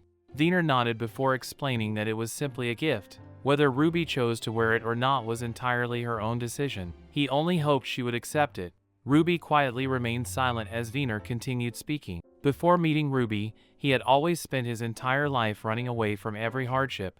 The weight of his circumstances had always crushed him, leaving him with only 2 choices whenever difficulties appeared: either run away or hide. However, meeting Ruby that day had changed everything. For the very first time, she had forced him to look directly at his own life and realize how ashamed he truly was of himself. He had never imagined standing up for himself before. Yet seeing Ruby fearlessly face everything despite being physically weak made him realize how pathetic he had been. From that day onward, he made a promise to himself. He would never run away again. Just as Ruby had told him, he would stop shrinking back in fear and instead face every challenge head-on. Every decision he had made afterward was because of her. Ruby quietly lowered her eyes. I'm in trouble. He actually has a perfectly reasonable explanation for all of this. I really did only help him because I felt like it. Wiener continued speaking. He had spent a long time wondering how he could possibly repay Ruby's kindness. In the end, he realized that no ordinary gift could ever properly express his gratitude. Then, while searching for an answer, he began hearing stories about Princess Ruby herself. He heard that despite suffering from chronic illnesses, she had bravely entered Lynette Academy alone despite the Grand Duke's opposition. He also heard rumors that the Grand Duke had cut her off financially, leaving her to struggle even though she came from one of the greatest noble families in the empire. Worst of all, some cruel people were already laughing behind her back, eagerly waiting to see what kind of dress she would wear to the welcoming ceremony. Hearing those rumors made Wiener furious. To him, Princess Ruby was the most noble and beautiful lady in the entire world. He simply couldn't tolerate people laughing at someone he respected so deeply. That was why he had spent everything he could to prepare this dress for her. He admitted that it still wasn't enough to repay everything she had done for him, but if she accepted it, it would become one of the greatest honors of his life. Mary couldn't stop staring at the beautiful dress in complete amazement. Mississippi, it's absolutely gorgeous. Ruby quietly nodded. It really was beautiful. Judging from the fabric and craftsmanship alone, it was probably worth at least 2,000 senna. Ruby silently looked between the dress and Wiener. This was becoming troublesome. Unlike the gifts sent by the princes, this present carried genuine gratitude rather than hidden intention. It was difficult to reject something so sincere. While looking at Wiener, Ruby suddenly noticed something else. Throughout his entire speech, he had never once mentioned the name of his noble family. Instead, he only introduced himself as a knight from the kingdom of Kjarman. That usually meant only one thing. His family had most likely fallen from grace to the point where even mentioning their name brought shame. Ruby quietly accepted the challenge that Wiener had overcome as a true knight. Then another thought crossed her mind. Judging by the amount he had spent on this dress, perhaps he was secretly wealthier than she expected. Then she remembered something else entirely. The kingdom of Kjarman. That was her homeland from one of her previous lives. It was a great kingdom located in the central region of the continent rather than the Western Empire. In one of her countless previous lives, she had also lived in that very region. Somehow, it almost felt as though she had unexpectedly met someone from her own homeland again after hundreds of years. Mary suddenly broke the silence by asking who had spread all those terrible rumors about Ruby. Ruby calmly answered that it was obvious. It had to be those noble girls. Mary immediately clenched her fists with determination. "Miss, you should absolutely wear this dress and show every one of them how wrong they are." Ruby honestly admitted that she wasn't particularly interested in proving anything to anyone. However, after thinking for a moment, she suddenly asked when the welcoming ceremony would take place. Mary happily answered that it was scheduled for this very evening. Ruby quietly nodded before making her decision. "Fine. Let's go." Not because of the ceremony, but because there will probably be a huge feast with delicious food. I'll show my face for a little while, eat as much as I can, and then quietly leave. Hearing that answer, Mary became unbelievably excited. Finally, Miss was actually going to attend the welcoming ceremony. Later that evening, the grand ballroom of Lynette Academy overflowed with elegantly dressed nobles. Crystal chandeliers illuminated the magnificent hall while beautiful music echoed throughout the room. Princess Sophia stood gracefully among the guests, receiving endless praise from everyone around her. "Your Highness, you look absolutely stunning tonight." "It's true. You shine brighter than anyone else here. Your beauty alone makes the ballroom feel complete." Sophia gracefully accepted every compliment with a gentle smile before politely returning one herself, commenting that Janet's beautiful pink hair looked wonderful as well. Janet happily thanked her. However, behind Sophia's elegant smile, her thoughts were far darker. So that's the daughter of a commoner. Just as people said, the blood of a commoner really can't disappear. She behaves exactly like one. How dare she humiliate me like that? I will never forgive Ruby for what she did. Meanwhile, Janet quietly asked whether Princess Ruby would really attend the ceremony after everything that had happened. Sophia softly sighed before replying that she hadn't intended to ruin everyone's mood by bringing Ruby up again. She had simply felt disappointed. Even if Ruby somehow decided to appear, Sophia doubted she would be able to speak comfortably with anyone after everything that had happened. Janet confidently agreed. "That's right. Even if she comes, she'll probably end up standing all alone." Around them, every noble guest continued happily surrounding Princess Sophia, completely convinced that Ruby would never dare show her face at the welcoming ceremony. Everyone in the ballroom continued chatting among themselves while secretly looking forward to Ruby's arrival. Some of the young noble ladies couldn't hide their excitement. They were actually looking forward to watching Ruby stand all alone with nobody willing to speak to her. They imagined she would awkwardly wander around the ballroom without a single friend by her side. One of the girls even suggested that they should walk over and greet her out of pity for a moment. Another immediately shook her head and warned her not to do such a thing because becoming associated with Ruby could easily create unnecessary trouble within noble society. As the whispers continued spreading through the ballroom, Princess Sophia gently interrupted the conversation. Regardless of whether those rumors are true or not, we shouldn't carelessly speak about someone behind her back. We should try to understand her instead. The girls immediately looked at Sophia with admiration. As expected of Princess Sophia, she isn't only beautiful on the outside, she's beautiful on the inside as well. She's elegant, kind, and incredibly well-mannered. Everyone around her quickly nodded in agreement, praising her even more. However, another noble lady suddenly brought up a different rumor. By the way, I heard Princess Ruby didn't even properly pass the academy entrance examination. Everyone immediately looked surprised. Is that really possible? The girl continued explaining that when the entrance exam results had been announced, every student's score had been publicly displayed except for Ruby's. Her score had been hidden under direct orders from the academy's principal himself. Surely something suspicious had happened. There had to be some kind of cheating involved. Several girls gasped in disbelief. If that were true, it would be an insult not only to the academy but to every student who had honestly taken the examination. Someone like that shouldn't simply get away with it. Sophia gently raised her hand to calm everyone down. We still don't know whether those rumors are true, so we shouldn't jump to conclusions. Personally, I don't believe Princess Ruby would have been capable of passing such a difficult examination. But today, I'm honestly more worried about something else. Janet looked at her curiously and asked what exactly she meant. Sophia softly sighed before answering that according to everything she had heard, Ruby had angered the Grand Duke and left the Luxon Dukedom on her own. Since her family had cut off her financial support, Sophia doubted Ruby could even afford a suitable dress for tonight's ceremony. She surely wasn't planning to wear the same old dress she had worn before. Another girl immediately agreed that if Ruby actually appeared wearing old clothes, she wouldn't even greet her. Someone else added that nobody would dare approach someone dressed like that.